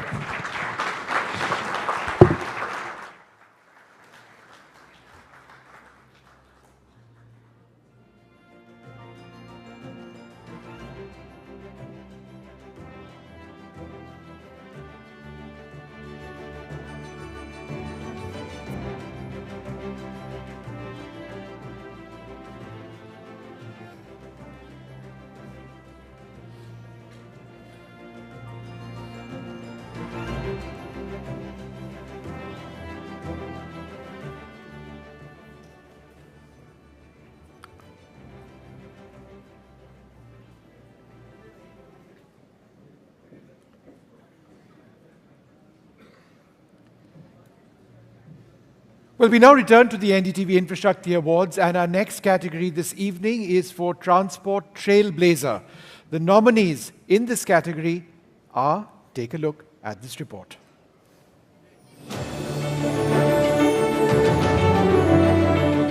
The Guwahati Metropolitan Development Authority for building India's longest passenger ropeway in Guwahati at 1800 meters across the Brahmaputra.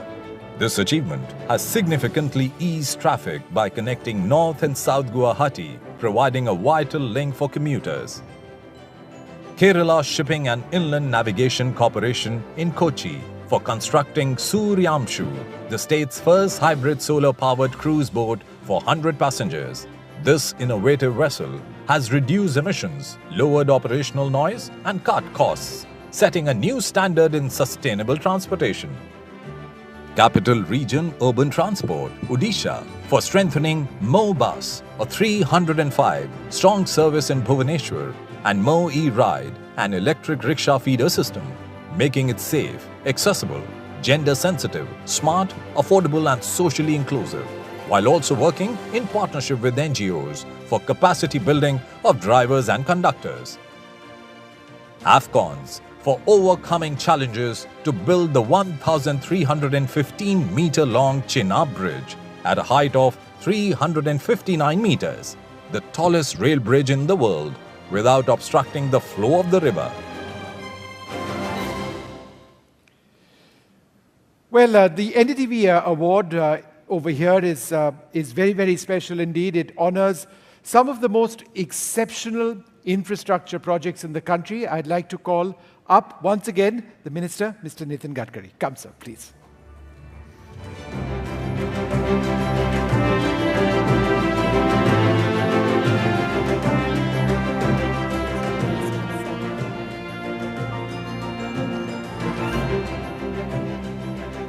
Right, well, we've got the Minister over here. Sir, if you can take the envelope and just read out the name of the winner. Yes.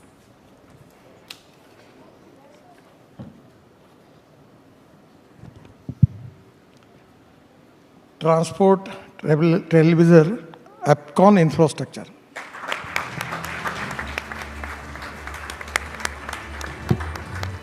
Well, receiving this award on behalf of AFCON's infrastructure is Mr. Giridhar Rajgopalan, Deputy Managing Director of AFCON's. I'll invite you, sir, to please come on stage and receive this award.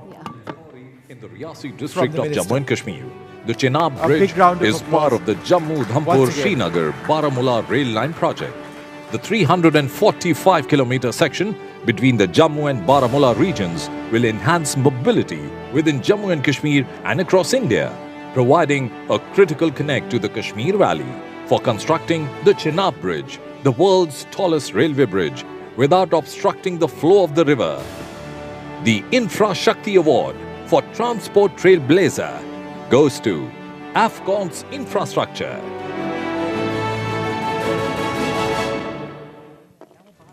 An engineering marvel, and what kind of a message this sends in terms of India's capability that is now best in the world. Would you like to take that, sir? Share my thoughts. Absolutely. And congratulations once again, sir. It's been a very collaborative project.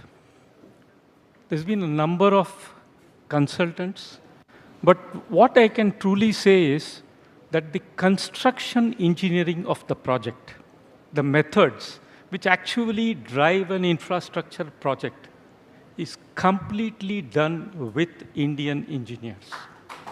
So the message I think it has sent out to the world is that we in India have the capacity and the capability to build world-class infrastructure with precision and the highest standards of safety. Not a single fatal accident on the project. Wonderful, sir. Wonderful. Congratulations, sir. Thank you very so much. much. Thank you. I'll just grab that. Thank you very much, sir. Come, shall we get a photograph?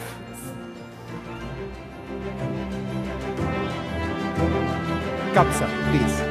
I'd request Mr. Gadkari to be... Stay with us, sir. Stay with Our us. next category of the NDTV Infrashakti Awards is Infra Visionary. And the nominees in this category are... The VT.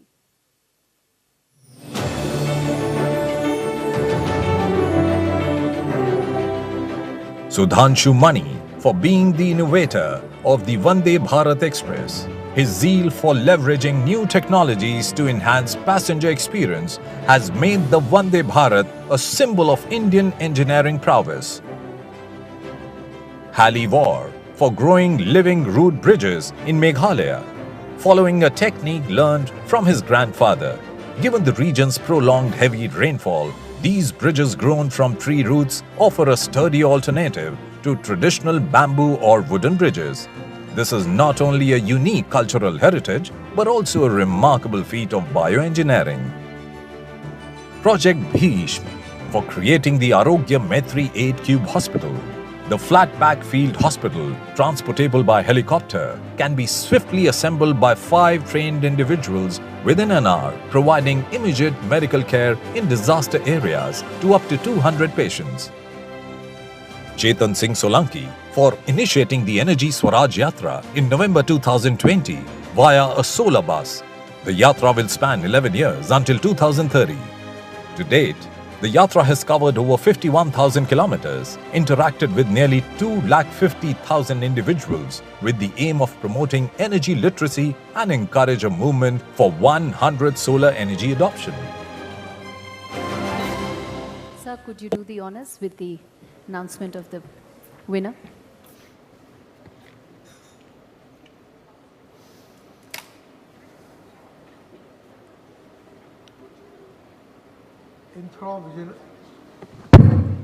Infra Visionary Sudhanshu Mani. Sudhanshu Mani. Mr. Mani is coming up to the stage. Infra Visionary Sudhanshu Mani envisioned modernizing Indian railways, transcending the outdated image of Indian trains, aiming for a sleek, efficient and futuristic design. As the project's chief design engineer, he pioneered several innovative features in this indigenous train, including its aerodynamic nose cone, bio-vacuum toilets, quicker acceleration and contemporary interiors. His pioneering work enabled the Vande Bharat to achieve speeds up to 180 kilometers per hour, making it India's fastest train. For beating all odds to spearhead the development of the Vande Bharat Express, a symbol of domestic engineering prowess, the Infrashakti Award for being an infra visionary goes to Sudhanshu Mani. Mr. Mani, before I hand over the mic to you, there was a sense in the past that when it came to the manufacture of locomotives or train platforms, India was behind the West, for example. But that's not true anymore, because many of the designs that we have are in fact absolutely world-class, giving us comfort and efficiency which has never been seen in India for decades. Thank you. So we are not there yet, but we will be there, is all I can say. So I beg leave to speak a couple of words. Please, sir. So I was told an acceptance speech should not be more than 2 minutes, but I am a railway man for life, so I have an inherent right to be derailed.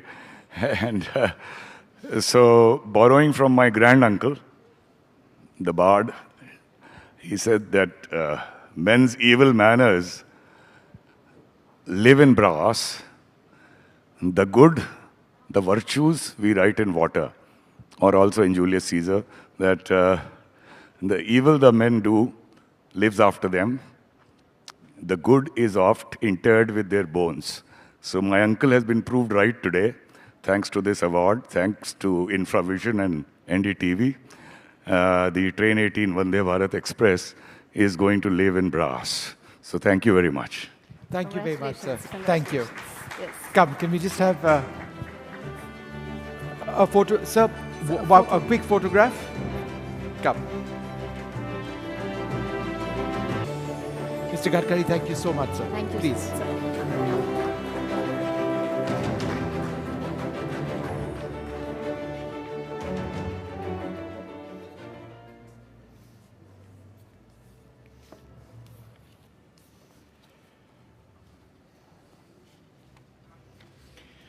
Well, we now move on to our next category, the Urban Infra Hero, and the nominees in this category are in this report.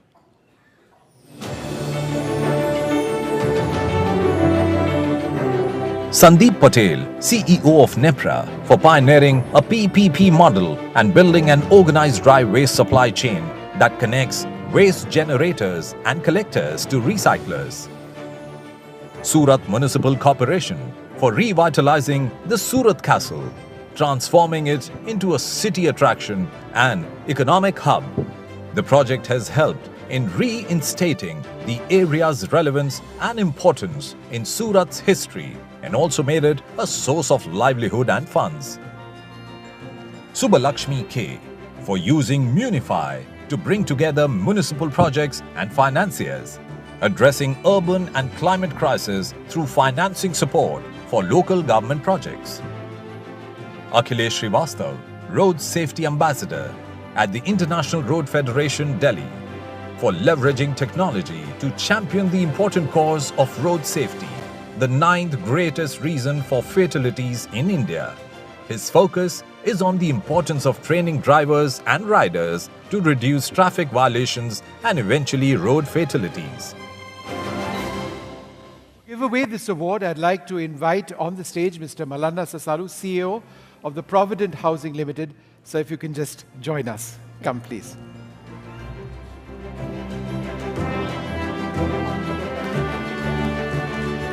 Come. And we've got the envelope coming up. If you can just announce this.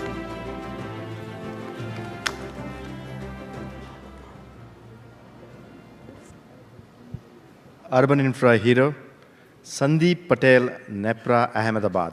Sandeep Patel, Netra, Ahmedabad, can you please come up?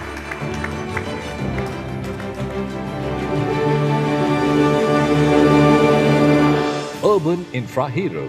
The founder of Nepra, Sandeep Patel's entrepreneurial journey has been motivated by a desire to create transformation across the spectrum of societal well-being. Through his innovative end-to-end circular waste management and sustainability solutions model, Sandeep has brought diverse stakeholders from government bodies, aggregators, waste pickers, collectors and other enterprises onto a single platform with the belief of impacting people and the planet positively. For operating on a PPP model across India and building an organized dry waste supply chain that connects waste generators and collectors to recyclers, the Infrashakti Award for Urban Infra Hero goes to Sandeep Patel. Congratulations. Before you leave, I'll just ask you a quick question, if you can grab the mic. Garbage collection in India, it's not something we typically do very well, particularly in our urban centers. In as much as you've worked in the technology, what about the mindsets? Is that a problem? Garbage segregation, it's still not something where we are anywhere close to being able to do efficiently and at scale. I completely agree with you with that challenge. But I think with 16 years of failures and learning from them, I think we have cracked the code. With the successful models which we are running in multiple cities of Indore, Ahmedabad and all, we have understood the psyche of waste generator and also the waste. So how to sort, we had the right intent to do it. We have done a lot of innovations around solving that problem and created the right infrastructure. So for us, that has been a complete learning during the journey to bring that alignment with stakeholders. Okay. All right, congratulations. Thank you so much, both of you. Please.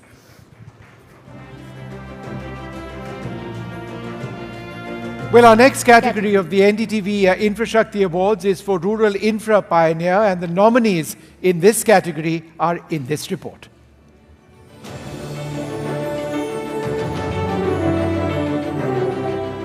Telangana Panchayati Raj and Rural Development Department for increasing the state's green cover through the Palle Prakriti Vanam, the Village Nature Parks program.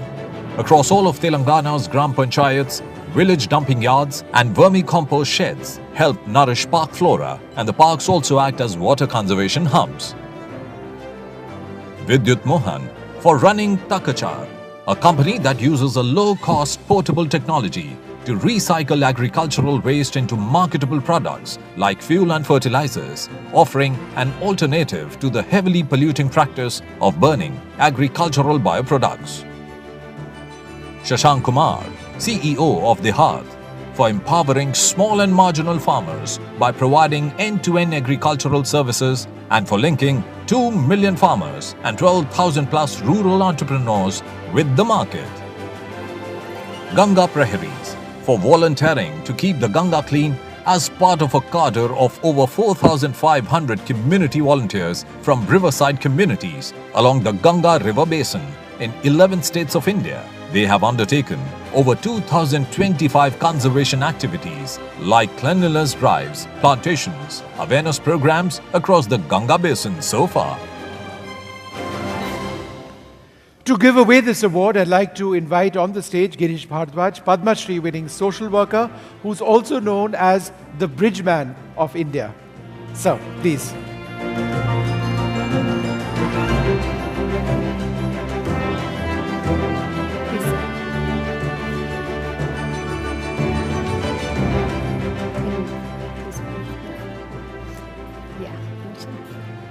So if you could announce the winner.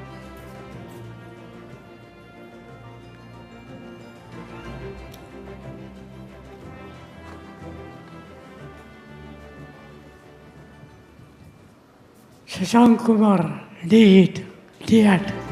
Shashank Kumar.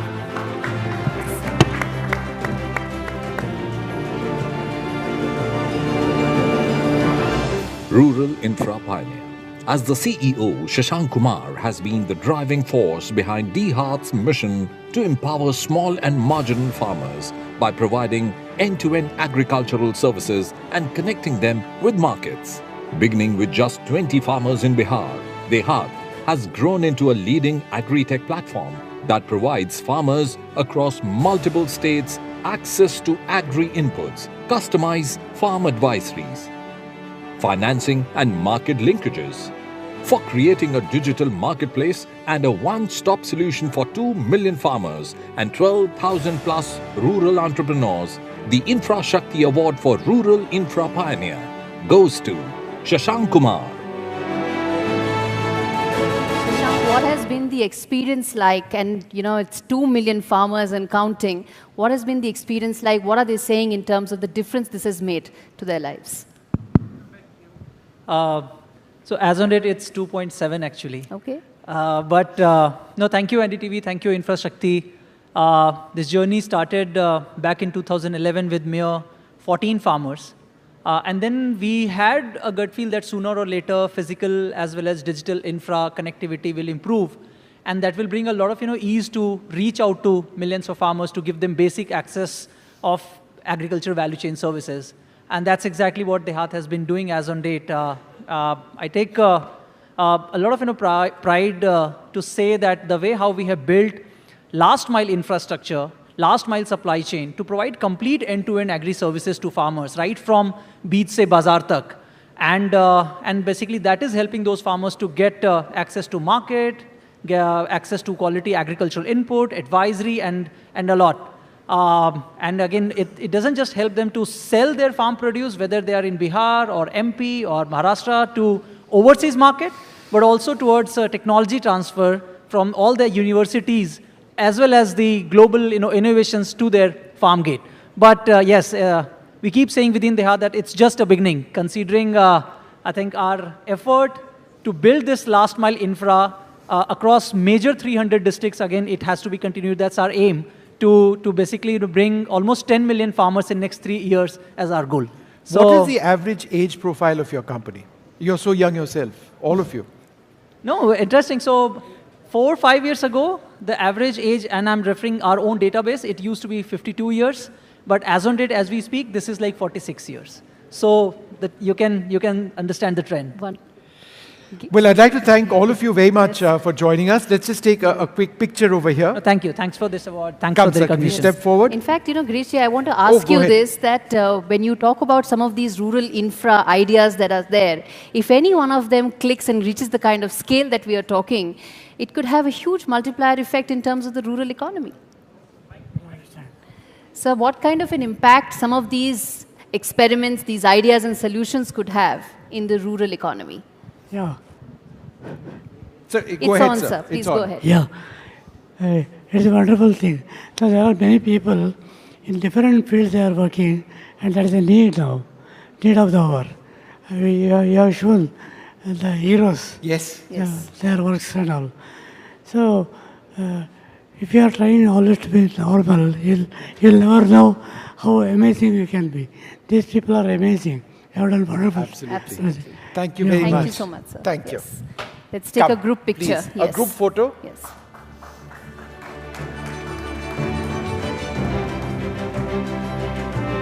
Thank you. Thank you. Congratulations once again.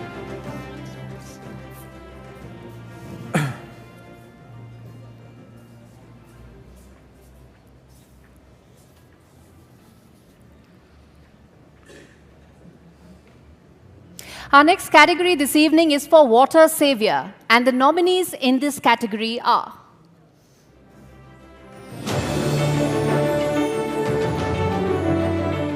Dr. Pradeep Thallapil for using nanotechnology to create a water filter for pesticide removal and the supply of affordable drinking water.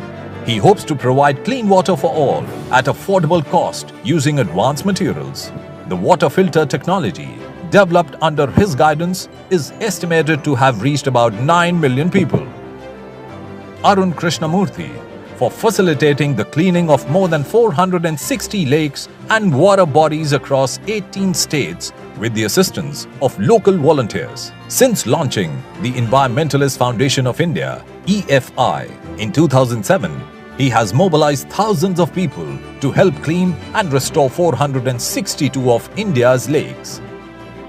Kheti, for manufacturing greenhouse in a box, to help small and marginal farmers produce 7 times more output with 90% less water. They are currently working with 1,000 farmers in 6 states and aim to reach 50,000 farmers by 2027. Dwarika Prasad, for encouraging villagers in Chamkot district to dig 3,500 ponds to recharge groundwater since 2021, convincing them that this was a good way to honor their dead or to celebrate an occasion. To give away this award, I would like to invite on stage Rajendra Singh, Ramon Magsaysay winning water conservationist and founder of Tarun Bharat Sangh, and Omar and Razik from the Futures Group. The Futures Group is associated with several business ventures in recruitment, staffing, fisheries, construction, healthcare and education. Please, sir. Let's get the wonderful. Please, sir.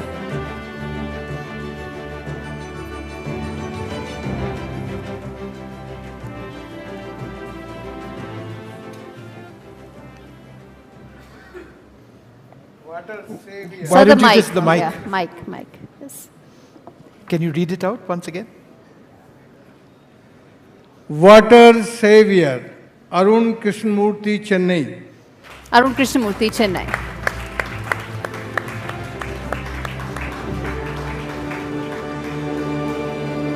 Water Savior.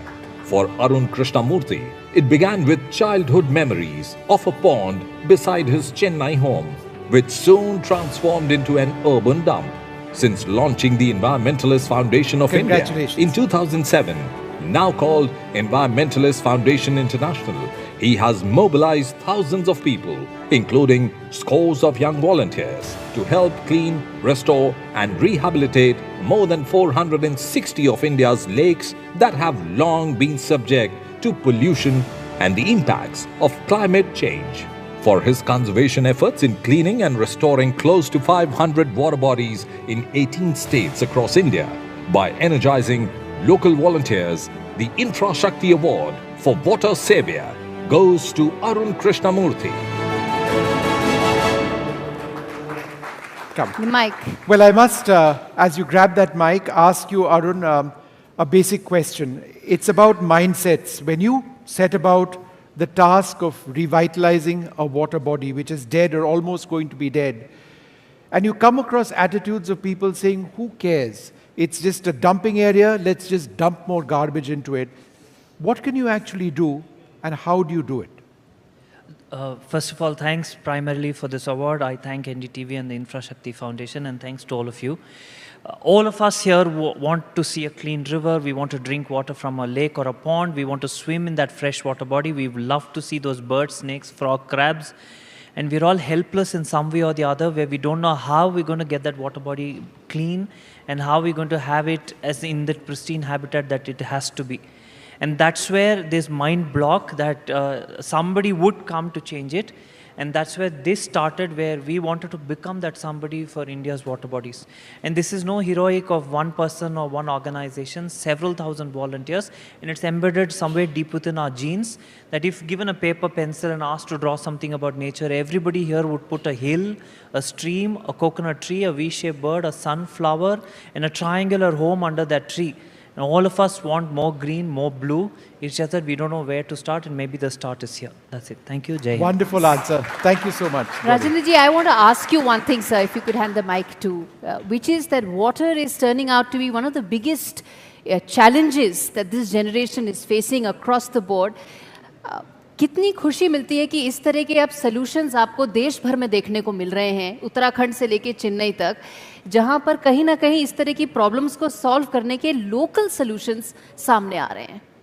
मैं समझता हूं कि भारत में solution थे, पर इस modern technology ने और ये जो ग्रीडीनेस माइंड है उसने उस ट्रेडिशन को, उस इंडिजिनस नॉलेज सिस्टम को और विजडम को ब्लॉक कर दिया है। इसलिए ये जो क्राइसिस है, ये जो आज की पानी की क्राइसिस है, ये केवल भारत की नहीं पूरी दुनिया की है। दुनिया बेपानी होकर उजड़ रही है और जहाँ भी वो लोग जाते हैं उनको क्लाइमेटिक रिफ्यूजी बोलते हैं। तो ये जो क्राइसिस है, इस क्राइसिस को ऐसे नौजवान लोग, कृष्णमूर्ति जैसे अकेले से नहीं, ज़्यादा बड़े संख्या, ज़्यादा लोग जब इस काम में लगेंगे तब ये भारत पानीदार बनेगा। अभी जो भारत है, तुम जानती हो कि हम एक ज़माने में भारत को गुरु दुनिया मानती थी, पर आज नहीं मानती। आज इसलिए नहीं मानती है क्योंकि हमारे एजुकेशन माइंड ने, हमारी टेक्नोलॉजी ने और इंजीनियरिंग ने और साइंस विदाउट सेंस ने हम लोगों को ज़रा अपने रास्ते से भटका दिया है। इसीलिए हम बहुत कुछ कर रहे हैं, ये भी हो रहा है, ये भी हो रहा है। आज मैं सुबह से सुन रहा हूँ, सब अच्छी बातें सुन रहा हूँ, पर इस क्लाइमेटिक इमरजेंसी क्यों है, ये क्राइसिस क्यों है, ये ड्राउट और फ्लड क्यों बढ़ रहा है, ये अकाल और प्रलय क्यों आ रहा है? मुझे लगता है कि उस बात पे सोचने की ज़रूरत है। आज हम लोग जो पढ़े लिखे लोग हैं वो उस तरफ नहीं सोचते, वो केवल जो हमारा लालची दिमाग है उसमें से केवल प्रॉफिट के लिए सोचते हैं। शुभ के लिए सोचना बंद कर दिया। यदि इस देश को दोबारा पानीदार बनना है तो केवल लाभ से काम नहीं चलेगा, लाभ से साथ साथ शुभ का होना जरूरी है। और ये लाभ और शुभ का रिश्ता भारत में हजारों साल पुराने से आ रहा था, लेकिन इस मॉडर्न एजुकेशन ने पिछले 150 सालों में और खासकर तकनीक ने और इंजीनियरिंग ने, आज की जो तकनीक और इंजीनियरिंग है वो without consciousness and without concern for human being and nature, जब हमारे रिश्ते प्रकृति और मानवता से टूट जाते हैं तब क्लाइमेटिक इमरजेंसी आती है और उसको ऐसे लोग जरा ठीक कर लेंगे। इसके लिए इसको बधाई। Congratulations once again. Thank you. एक फोटो ले लेते हैं।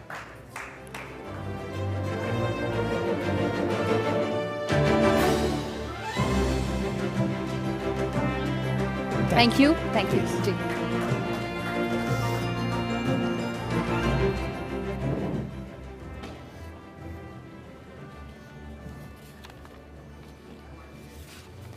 Our last category this evening is the People's Choice Award for Inclusive Infrastructure, and the nominees in this category are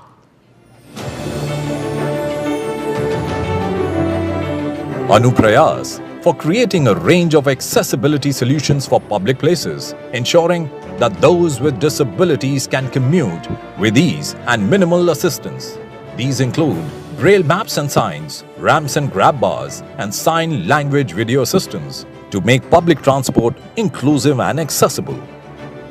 Gudgudi for transforming public spaces by designing inclusive and accessible playgrounds for children with disabilities, fostering social interaction and learning through play with a range of indoor and outdoor playground products. These innovative play spaces integrate sensory elements to ensure all children can play together, promoting an inclusive society. Swarga Foundation for leading initiatives in Coimbatore to make police stations, railway stations, corporation school buildings and toilets accessible and wheelchair-friendly. And for starting Sarathi, a wheelchair-friendly transport service. Samarthayam for promoting the understanding and implementation of accessibility in sustainable built, social and virtual environments through various projects and advocacy efforts. This includes initiatives in public transport, education and tourism to ensure inclusivity for all. To give away this award, I would like to invite on stage Mr. Tarun Garg, COO of Hyundai Motor India Limited, and Arman Ali, Executive Director, National Centre for Promotion of Employment for Disabled People.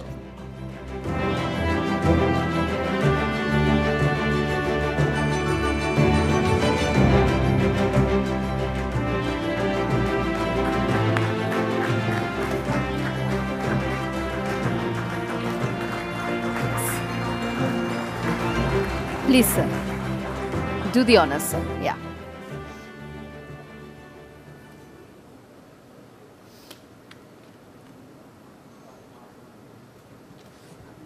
The award for inclusive infrastructure goes to Swarga Foundation.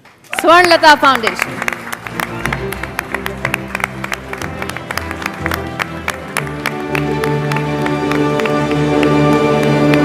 Inclusive infrastructure.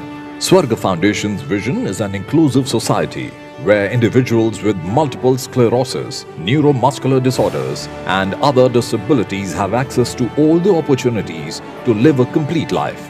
Their ongoing initiatives include making all corporation schools within Coimbatore city wheelchair accessible, with accessible toilets, launching Sarathi, Coimbatore's first disabled-friendly transportation service, making police stations in Coimbatore accessible to all, and renovating the wheelchair-accessible toilets of Coimbatore railway station to make them usable.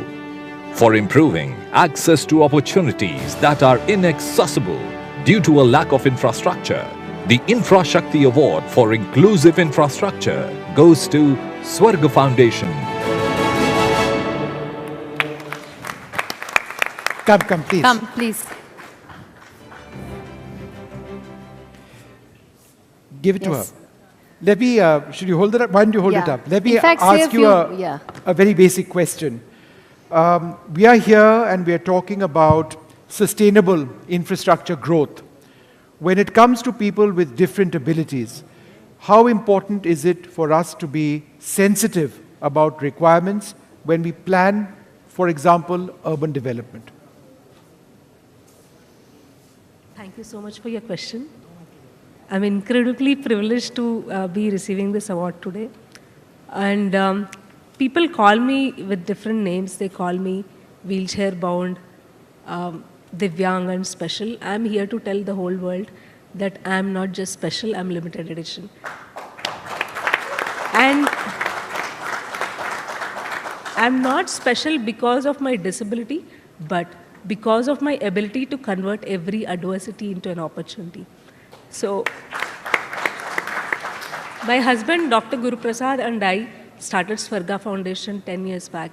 In the last 1 decade, we have impacted the lives of more than 10 crore people across India in the areas of advocacy, accessibility, rehabilitation, and parasports.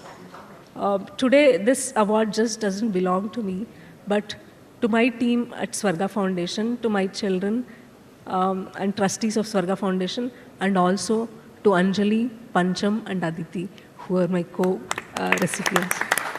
Thank you so much. People should realize that, today is such a great day that Adani Group, NDTV, and Infrashakti Foundation has acknowledged our efforts in the field of accessible infrastructure and travel solutions. That itself is a testament to tell the whole world that we are bridging barriers one step at a time, and also proves that everyone matters. Thank you so much. In fact, I wanted to ask, can I have the mic for a sec? I wanted to ask Mr. Garg a question as well.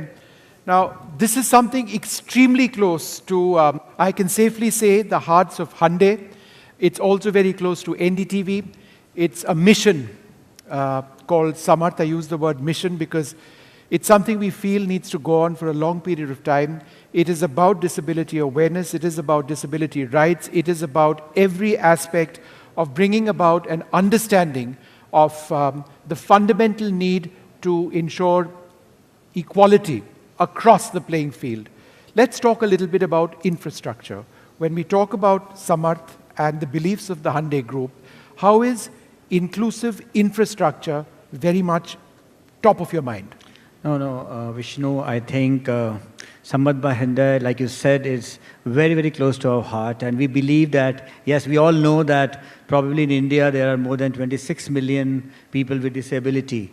But we believe that it's not about their disability, as he also mentioned. I think it's more about the environment. Yeah. It's more about our inability to really provide the requisite infrastructure. And through this Samarth initiative, we are really trying to create that kind of an awareness. And I can tell you, in the last few years, I have seen the ramps coming up in stages. I have seen so many things happening, but I still believe that we are still like a drop in the ocean. There is still so much more to do. You need to start at home. So at Hyundai, we have ensured that now close to 99% of our dealer showrooms and workshops are wheelchair accessible. We are really trying. We know that to make a difference, we cannot do it alone. So we are really trying to increase awareness. I can see a lot of social narrative going around it.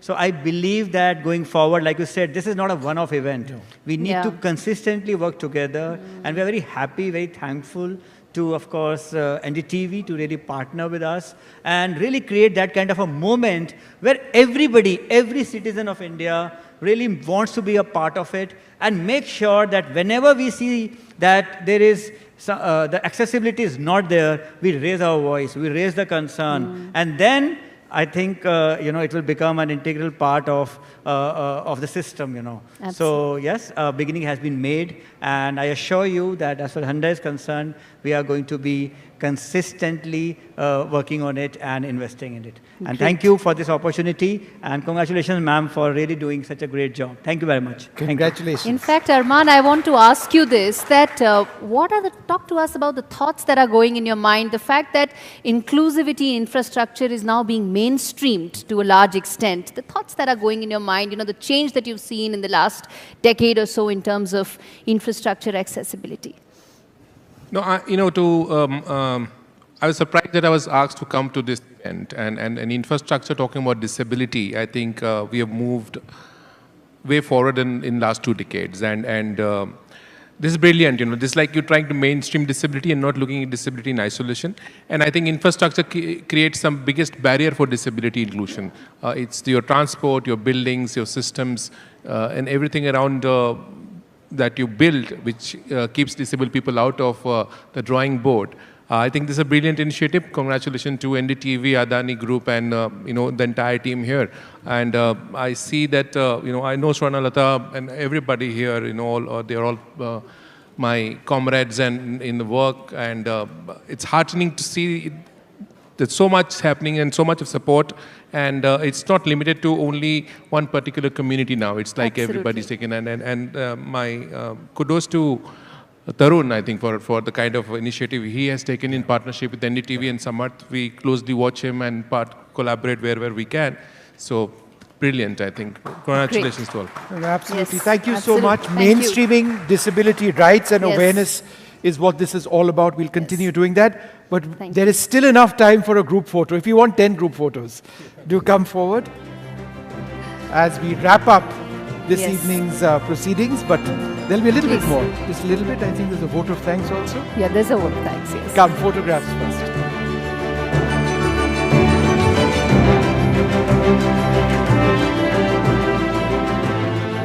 Thank you. Thank you so much.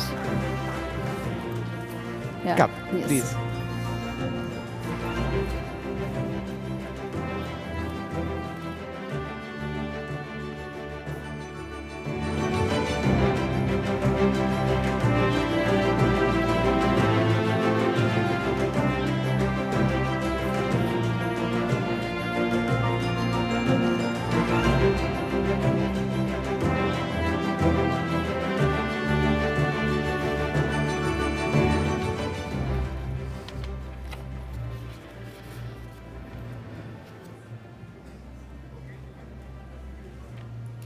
Thank you so much, ladies and gentlemen, for being a part of the Adani Presents NDTV Infrashakti Awards. Knowledge partner, the Infravision Foundation.